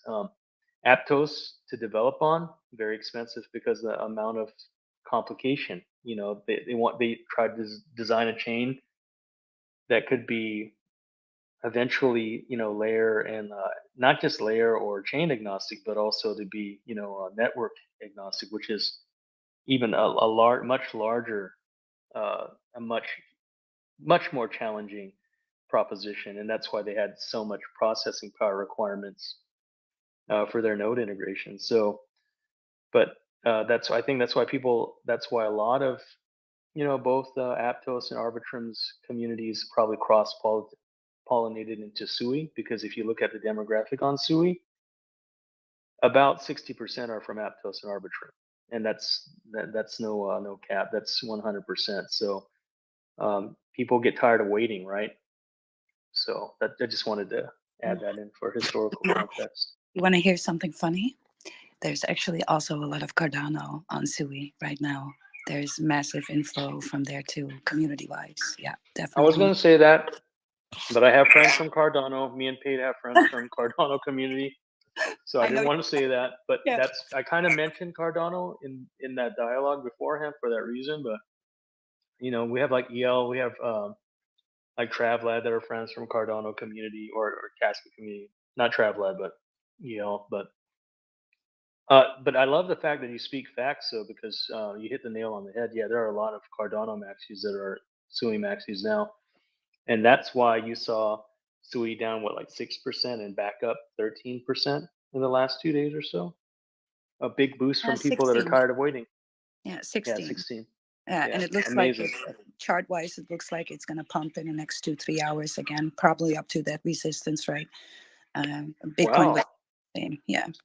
Yeah, I mean, it's almost like a parallel chart. And I don't know if you guys saw yesterday, related but unrelated. I may or may not have known a whale that dumped like 30 ETH in the pod chain, and it spiked. It was a god candle, and then it got bought down. It got shredded. Got shredded, and I probably knew the individual, but it got mugged. So if you want to see that there are mega buys still happening at the retail level, they are, and that was on chain. So just putting that out there, food for thought.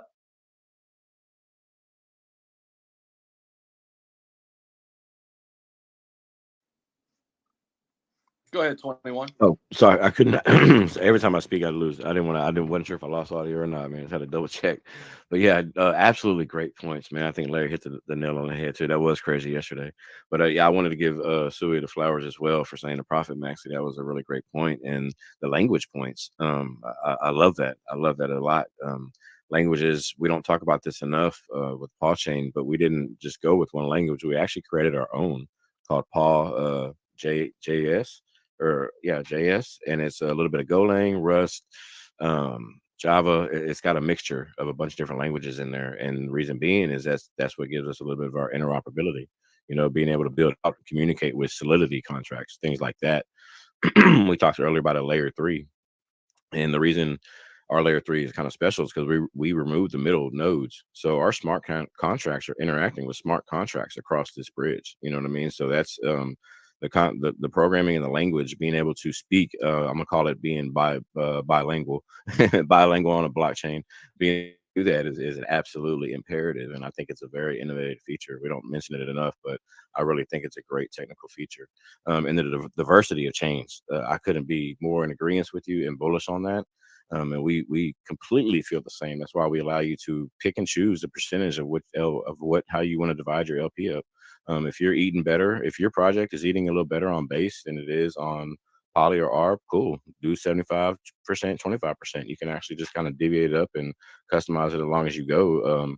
To kind of provide your, I mean, you know, like you said, it's about profits. We want you to make money, so put it where you want to. It's not about just having it on us. We give you the ability to be able to move your funds, you know, in that moment to be able to suffice the needs of your community and your project. You know, I think it's a very bullish point. I just wanted to give you flowers on that as well.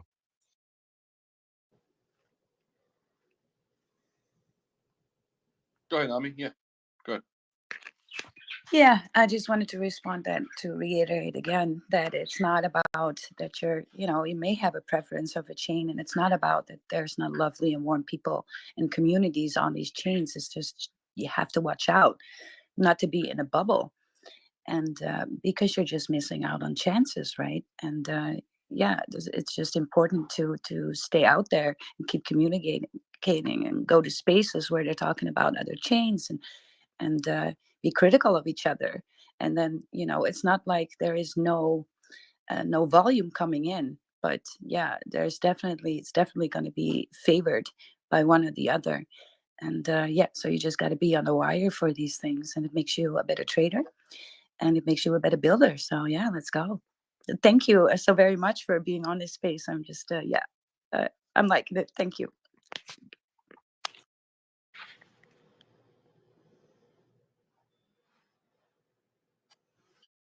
Mark, go ahead, bro. Oh, sorry, I had my mic on. I did not realize that I had my mic on. But yeah, great conversation. I wouldn't invest in Sui with a 10-foot paw. I think they got like 90% VCs in there. I do like their ecosystem. I'll go in there, do some trades. I think Tau for me is just a much better investment long term. And that just against for me it goes against the narrative. Even Solana. That's why I dumped Solana at $150. I just don't like heavy VCs into projects. I don't trust them. I think they're a fucking virus in this ecosystem. That's why I don't invest in stocks. But Sui is a great chain. It's a great chain, no doubt about it. I think it's going to be a great ecosystem. But as a long term, I traded. I got in at under $2 the other day and did a small trade. But on the long term, I just don't trust those VCs.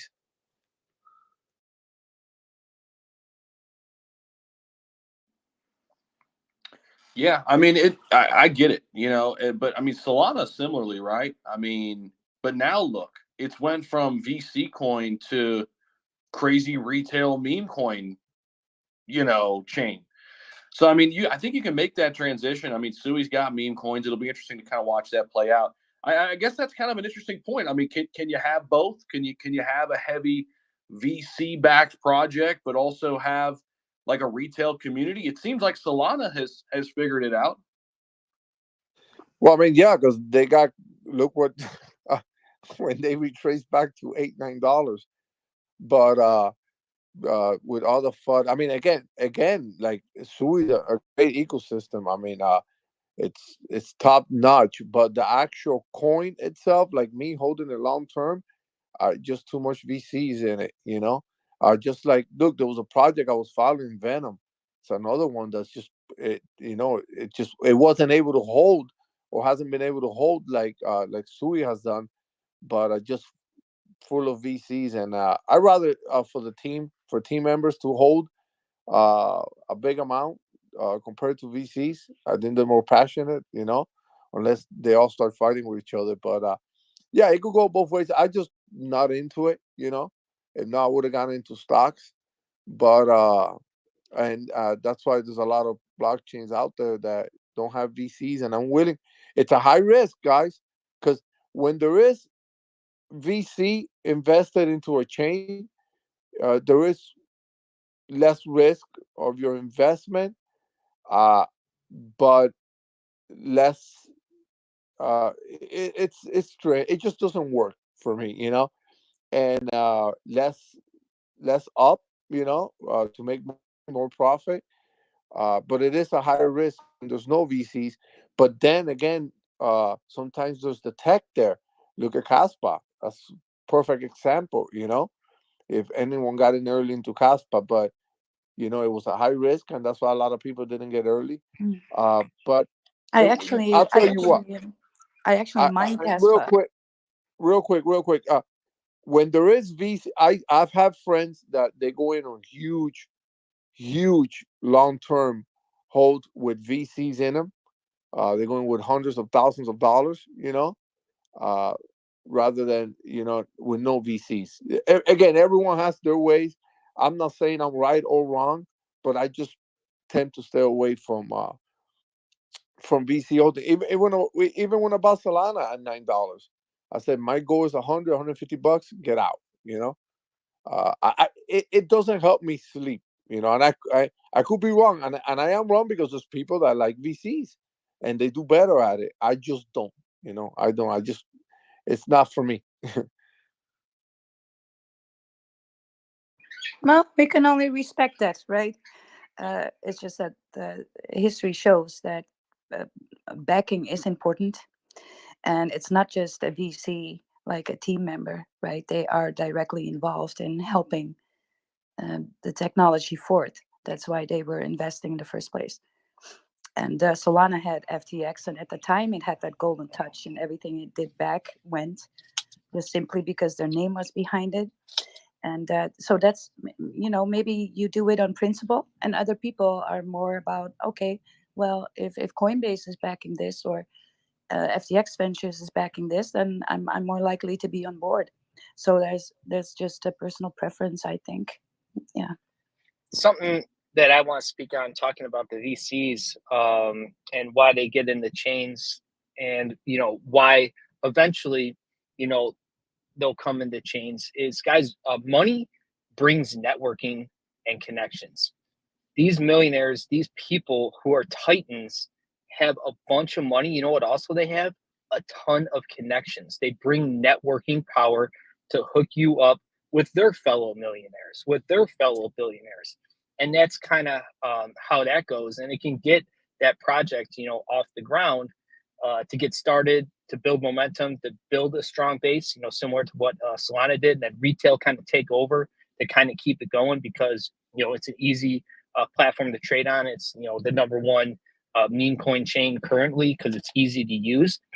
But also, then you have to worry about what Mar's talking about, is you have to bow to these VCs. And if you're a tech company that's trying to do something different, they may not always have your best interest at heart. In the end, it's about their bottom line. What can they do to maximize their profits? But I think in the end, it is kind of necessary to talk to some of these people at some point in time, just because of the networking power that they bring to your platform. Good conversation. Hey, real quick, I want to go down to Aziz here. He's got his hand up. Real quick, we were talking about Cardano earlier. I was just pulling up a tweet. So, there was news that the founder of Cardano, Charles, reversed his stance on Bitcoin. announcing Cardano L1 is pivoting to become a Bitcoin L2. But there's some more context to this. Cardano, it says here, is not pivoting to be an L2. They're still going to operate as a layer 1, maintaining its own consensus and separate validator set. The confusion is likely due to a recently announced two-way bridge with Bitcoin. So that's at least according to, what do you call these damn things? Notes or whatever. Those things that like readers' notes or whatever on X. So I know we were talking about that earlier. I just saw it pop up on the feed. Aziz, what's up, man? Welcome to the show. Aziz.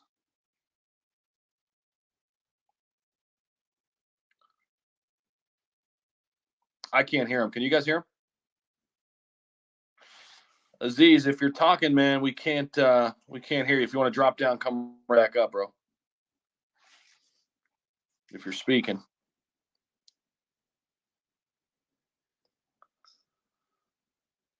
Let's see if he'll drop down, come back up.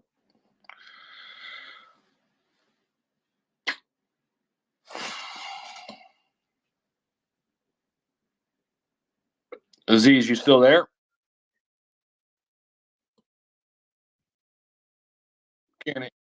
Huh? Can you hear him? Yeah, bro. Just drop down, come right back up, Aziz. Like Zach, I do want to say one thing. Like for instance, Podchain, they state that they have no VCs. I really don't care if during the process of them already getting released, getting a VC, because I am in projects that they've gotten some venture capital, and I've been all off for it. Fuck it, because they're building a stronger network, and there's contracts. Of course, when the VC could sell, or how long they have to hold for. That's awesome. The one thing and so I could retrace back real quick, and you can understand, it's what I hate. It's when a coin releases only with VCs. That's not crypto for me. That's mostly like a stock, are getting launched. Always Just at like probably Venom, scrubbed. just like Venom basically did when they released the coin pure VCs. That's my main argument with these coins that don't give an opportunity to the regular investor to get in early, and it's just launched with VCs.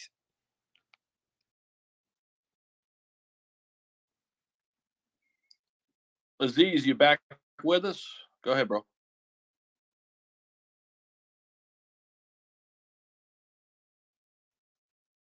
Jesus Christ. Aziz. I'm here with you. I'm here with you guys. Huh? I'm here with you guys. I'm here with you. Thank you for giving me the opportunity to be here. What's up, man? I'm good. What do you got? What do you say?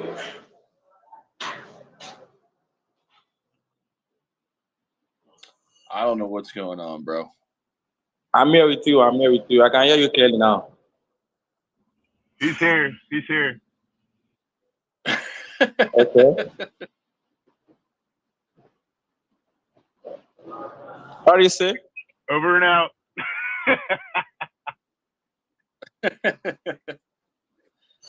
Hey, as you can see, my profile, I'm a meme coin video creator.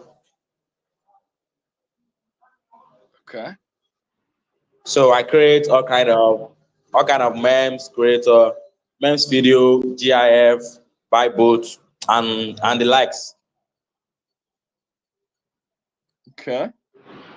So you can check my profile for more information.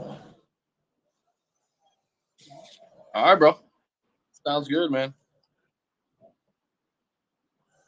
What is it?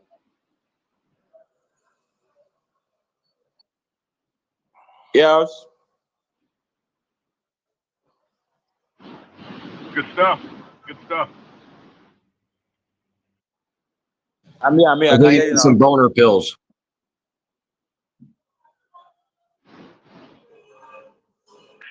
I'm a- I'm actually getting DMs from this guy.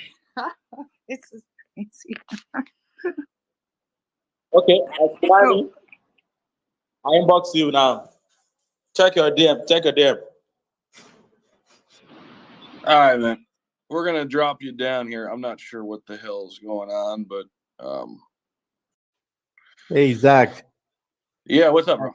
Can I do a quick shameless plug? We're just we just submitted our form to get listed on CoinGecko. Maybe can I pin that in the jumbotron so that people in the audience can help us engage with that tweet so that CoinGecko notices us?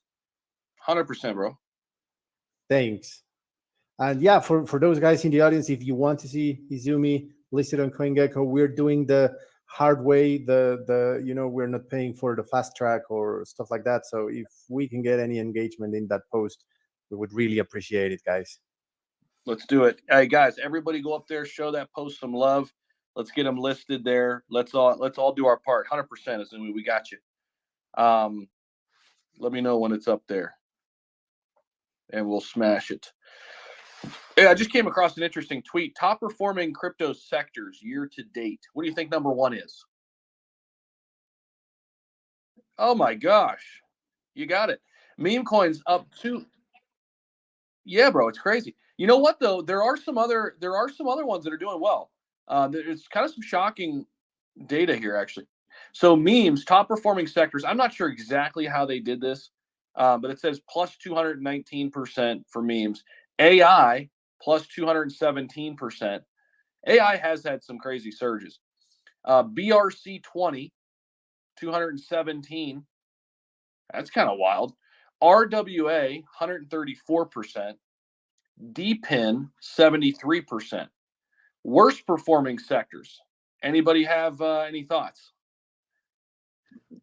The metaverse. The metaverse is, metaverse is on the list. It's number 3, negative 30%. Anybody else have another one? Move to earn. Move to earn. I guess this kind of, maybe it falls under SocialFi. SocialFi is down negative 57%.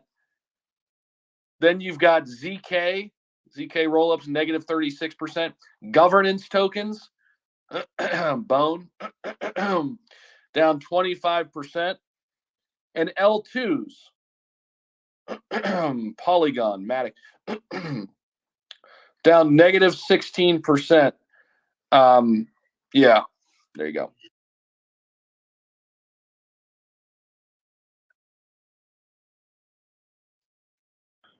I imagine that would be way worse without base doing fairly decent. That's true, dude. Fair, yeah.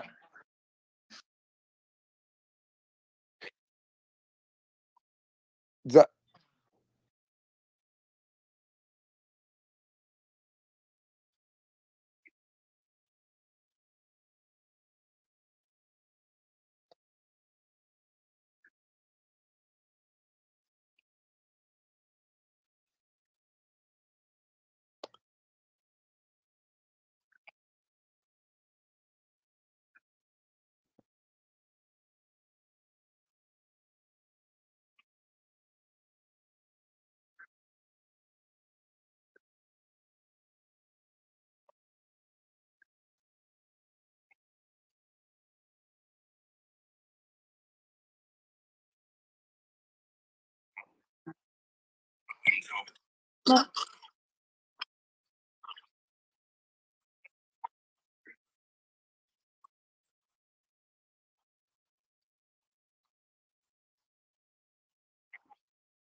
but Zach, the reason I invest.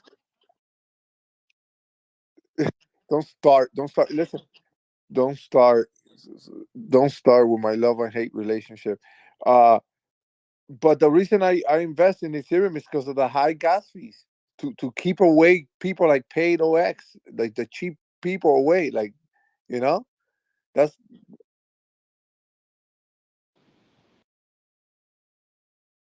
yeah.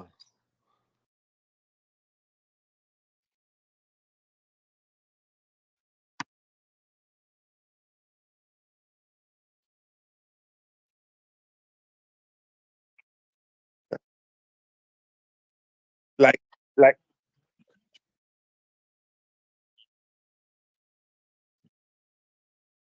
nah. Mm. Like I love it when the gas fees are like $200 and I'm sitting there on a great return and Jeets can't sell and my shit just keeps pumping because of the gas. Nah.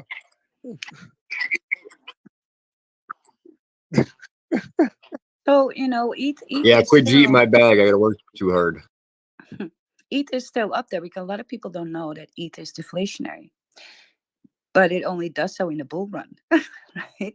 So stick with that. That the inflow doesn't lie either, that it's in base. And I think that L2s and L3s have a boarding function, just like, Tsunami is a meme on Sui, and I have a boarding function because there are like what, 10 established memes on Sui that are just out there with communities, right? And not just there's a lot of being launched and rugged within the same day, of course, because of there's move bump, but you have a boarding function, so you have some explaining to do. If I'm even a meme token on Sui, I must be able to explain the layer one to the people, and I think there's a little bit you want to educate people on it too, and that's just something that you miss sometimes, especially because I don't see Coinbase doing anything for base in this way, which it is their baby and it should. And I'm a little disappointed with Binance and BNB in this way too. They're not doing enough for the tokens there, and they're not doing enough in education and boarding. That's just my opinion.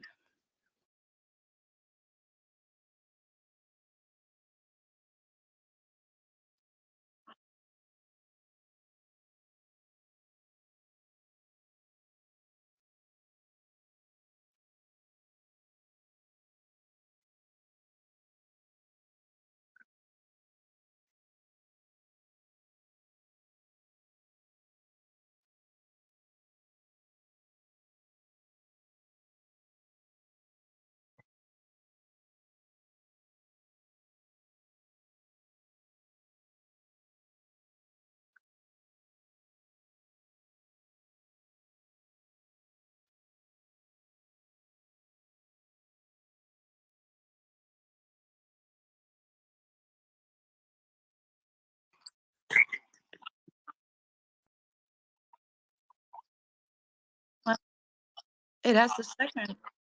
It has the second best inflow. It's the second best under Sui. So I'm not surprised at all because of that. I'm just disappointed by Coinbase by not helping their top tokens on base out a little bit more. I mean, seriously, start talking about listing some of these things, and because there's whole projects out there that are working really really hard, and they don't connect well with this. So even though it's easy in the wallet and everything, that's all nice, but right, they got to give out some recognition and some flowers too. That's just my opinion.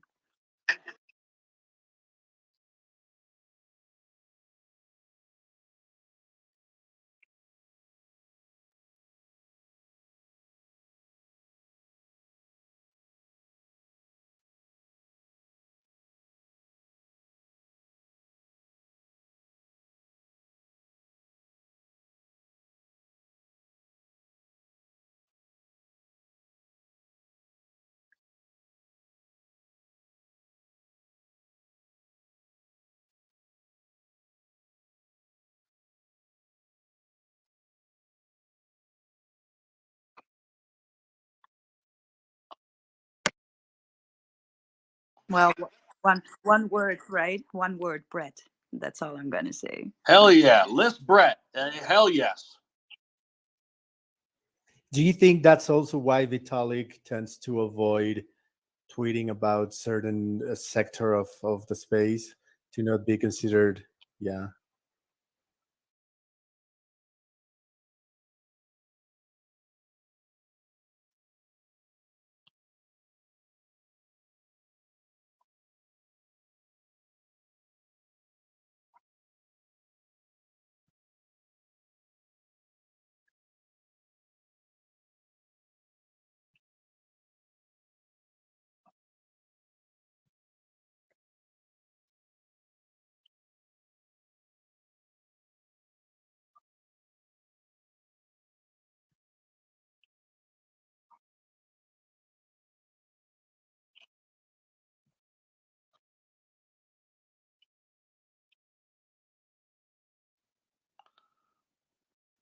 What's amazing to me, like in the Brett scenario or whatever, though, like they list Bonk but not Pepe.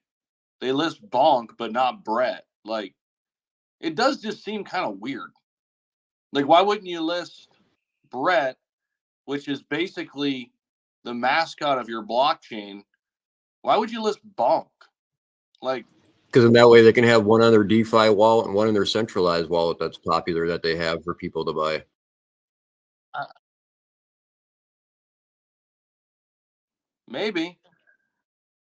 Maybe.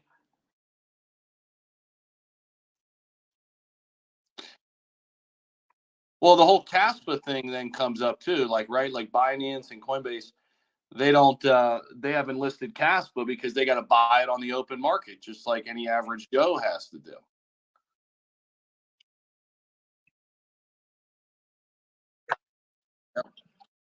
No, no. What do you think? Caspa blew up to fucking 2 billion. They bought that shit way earlier. They're just holding it there. You think? Oh fuck.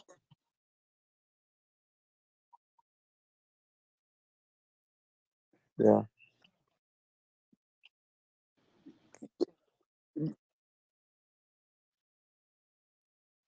Yeah.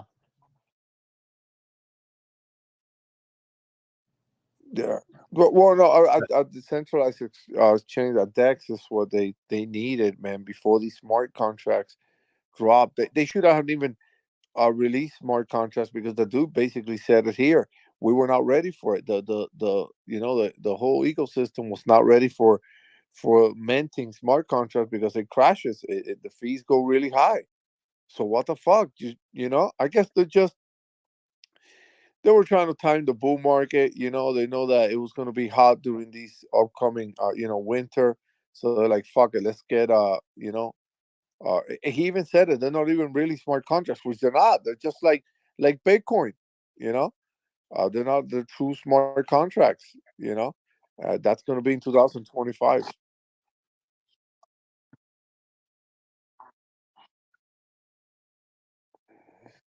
Yeah.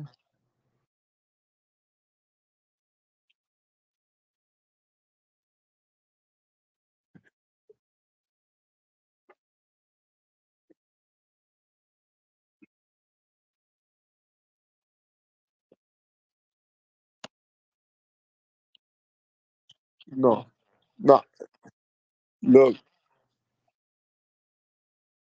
Zach, it's a business.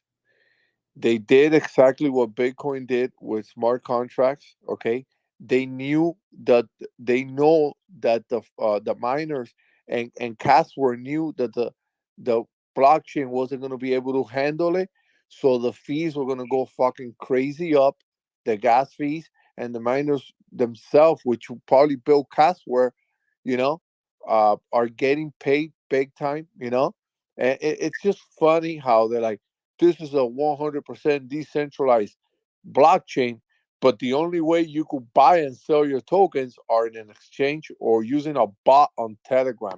It's already confusing enough to tell somebody download a Casper wallet and mint, and now you got to tell them to sell using a bot on Telegram. That's confusing as hell.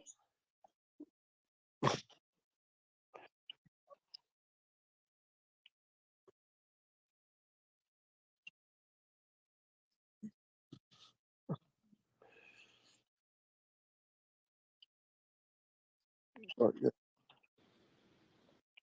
I don't trust any bot on Telegram with my wallet, at least not having a big amount of money in there. That's for sure.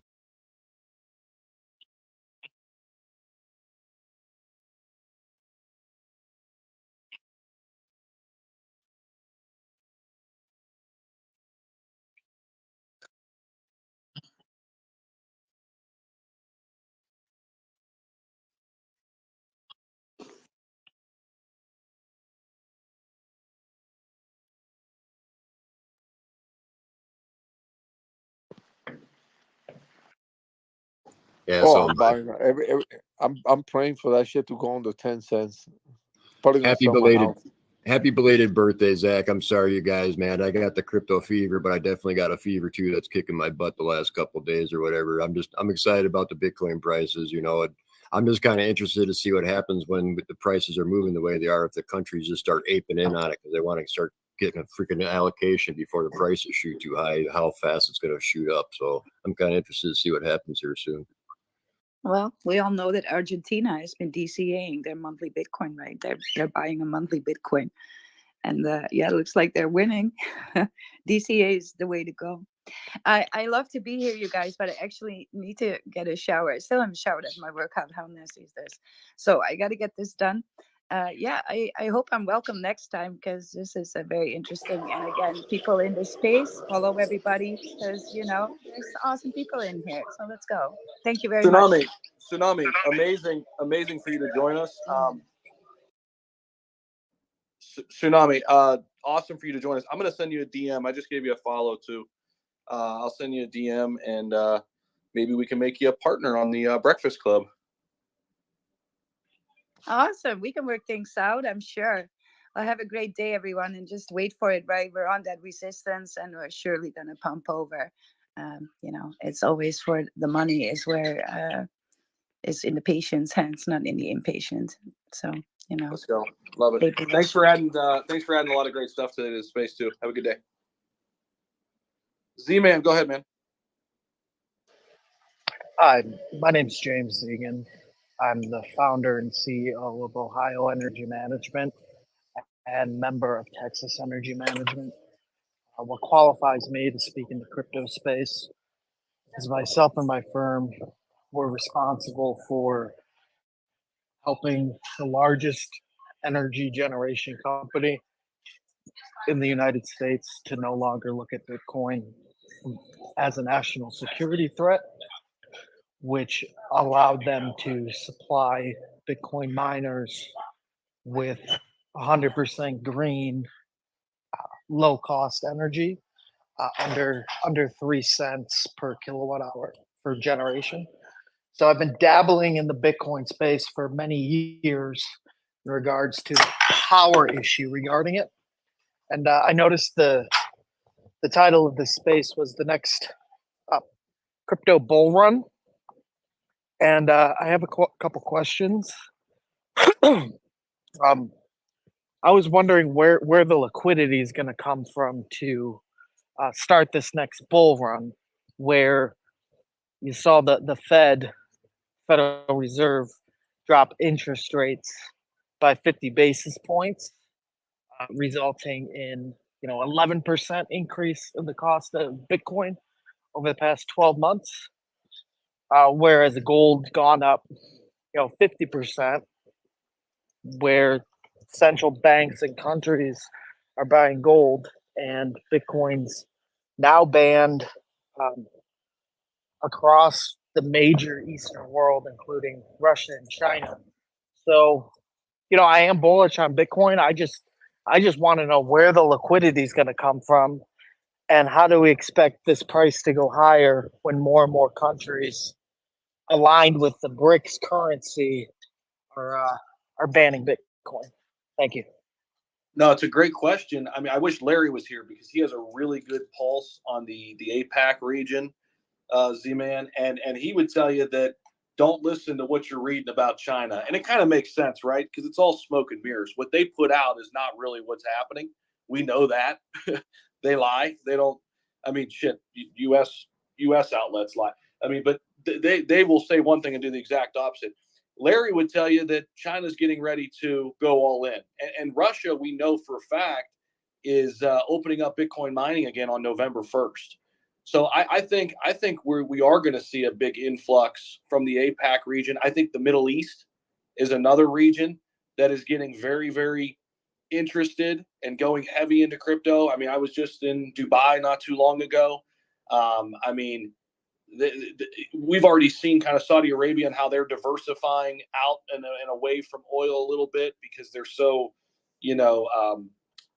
all of their chips are kind of there, and I could see that region really, really ramping up. Whether it be XRP, Bitcoin, and some of the others, XRP for sure too. But that's my quick take. But it's interesting because I think Mark kind of agrees with you. I think Matt wants to maybe push back on it. It's an interesting point. I mean, in terms of the U.S., I think you bring up some good points, but we got to remember this isn't just a U.S. market. I mean, yes, the U.S. plays a big role, but crypto is global, man. You know, it never sleeps, it never stops, and you know, I think we underestimate the Chinese whales a little bit. We underestimate just how much they have an impact on the entire market. But that's my quick take, and we can unpack it. I think it's a good topic. We're a little over time. The hell is beeping? We're a little over time, but we can keep it rocking for a little bit. I have no idea what's beeping. I'll mute Mar. Go ahead, and then Matt. Yeah, Zach, you know, months ago, I used to come in here and I say, when is retail? How is retail going to come in? You know, the bills are so high, you know, down here in my city. But remember the story I told you? I got a few people that have moved out of my, you know, my city and has gone to small, uh, places and like Nashville. And these guys are 8 months later, they're calling me like, "Hey, make me a small crypto portfolio." Uh, you know, man, I want to say something. It's more like a question too. I wish Larry was here. The sad thing is that retail, all that money, all that liquidity that you know that's gonna come into crypto, I truly think now that it's gonna come in with like wealthy people, like big money. Like, look, I know a billionaire, and he's already buying crypto. Okay, he's my best friend, his great friend, and he's the engineer of his house, was the engineer of his sailboat that they travel the world twice, and he's getting now into crypto where a year and a half ago he didn't want to hear the word crypto. I think that the retail are going to be wealthy people are going to get in, and a lot of them are not even using BlackRock or any of that shit. You know, they're getting in as retail, but they got money, and there's so much money out there. And the sad part of this story is that after they get in, the news pop, crypto's the next big thing out there, and then retail follows. Like the middle class or underclass, they'll start following, and they they'll probably get wrecked or have to hold even longer. But there's money out there. Like I said, it's gonna come into a space. This thing 2 trillion right now, 2.4 trillion. This thing is gonna be 20 trillion without you even realizing it. You know? Yeah, And but here's Mar, another point. the problem is that there's not money out there. If you look at retail and the consumer market right now, we're at record high debt, Right. personal Right. credit debt, everything. So there is Right. no liquidity. Right. But No, here's no. here's a point real quick, Mar. Z-Man, we almost set an all-time high on Bitcoin yesterday with no retail and nobody cares. So how much do we need retail? How much do we really need retail to pump the market? I mean, to pump this market that's really micro when you think about it. I mean, think about that. I mean, do we really need retail? Like, how much do we really need them? If we have more and more institutional money, the smart retail folks like us will just reap the rewards. I mean, because the institutions are what pushes the market forward anyway. I mean, a bunch of Jimmys and Joes can't move the price of Bitcoin. BlackRock can, though. Look what just happened, right? So I'm very data driven. And if you look at the past year, I hold both, right? I hold crypto and physical gold. If you look at the past year, institutions, which includes the world's biggest banks and central governments, they're buying gold.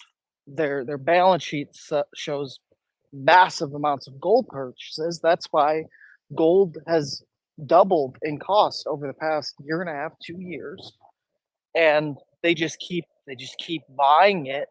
And if you look at gold's market cap compared to Bitcoin, it's far larger. And you know, 12%, 12-month increase in Bitcoin. And I understand the 4-year cycles and everything because of the data centers we work with. But a 40 to 50% move in gold, I mean, is just exponentially higher than a 12% move in Bitcoin.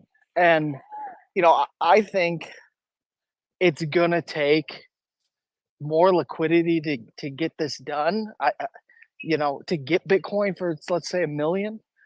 And, I also think what's going to happen is Bitcoin needs to separate itself from the US dollar. Because when this goes down, which it is, banks released data yesterday that there's $750 billion in unrealized losses, which is about 9 times higher than the 08-09 financial crisis. I think when countries de-dollarize, which they're already doing, they're gonna have to, look at Bitcoin. I think Bitcoin just needs to be redescribed and redefined to the world on what it is. Like, other countries need to understand that Bitcoin isn't an American thing; it's a global thing. And again, my biggest concern right now is liquidity and where are the institutions and banks putting their money. And for the past 12 months, it's gold. So I'd like to discuss how do we start a conversation to change that, right? Or do they just know something we don't know? I land. Well, Great that's point. real quick. That is a great one right there. They know something that we don't know, and they're always going to be ahead of us. Yeah, and I mean, here's the thing. In terms of redefining Bitcoin, I think more people know what Bitcoin is, or at least in this sense, it's a better version of gold. I mean, from the retail standpoint, going back to that for a minute, if you ask a 30-year-old, are they buying Bitcoin or gold? What's their answer going to be? I mean, so it's a time thing, right? It's a time thing. Yeah, we're 10x away from gold's market cap, but I mean, look at the 10-year performance of Bitcoin versus gold. I mean, it's not even close. So it's just early, man. I mean, and yeah, I mean, you have a country like in El Salvador. I think there's going to be a lot more countries do similar things. And again, this kind of speaks to how much do we really need retail? If we get 4, 5, 6 other countries that are in a similar situation than El Salvador, right? Yesterday we were talking about colleges and universities adding Bitcoin to their balance sheet. Take a look at the top 10 list. I mean, look at MicroStrategy. Case in point, you put Bitcoin on your balance sheet. Put Bitcoin on your balance sheet as a business. Again, how much do we really need retail if these sort of things start to play out? You know what I mean? And retail will FOMO in whenever they decide to, but I don't think retail is going to necessarily push Bitcoin to $1 million. I mean, it'll help. It'll certainly help, but I think it's more about the institutions than anything. And we're seeing the institutional money flow in. I mean, it's the best performing ETF bar none. It's not even fucking close. I mean, nothing has ever gotten to this Retail level. will get in. Retail will get in. I want to say around 5 trillion is when you start hearing your neighbor. Crypto. How do I buy a crypto? Yeah, I just think we're early. Yeah, but that conversation has already happened. I mean, Bitcoin's a household. It's a dinner time subject now. My biggest But they're concern scared. They're still afraid. They're still afraid. They know about it, but they're not buying it. They're still afraid. I don't know, man. It's been around for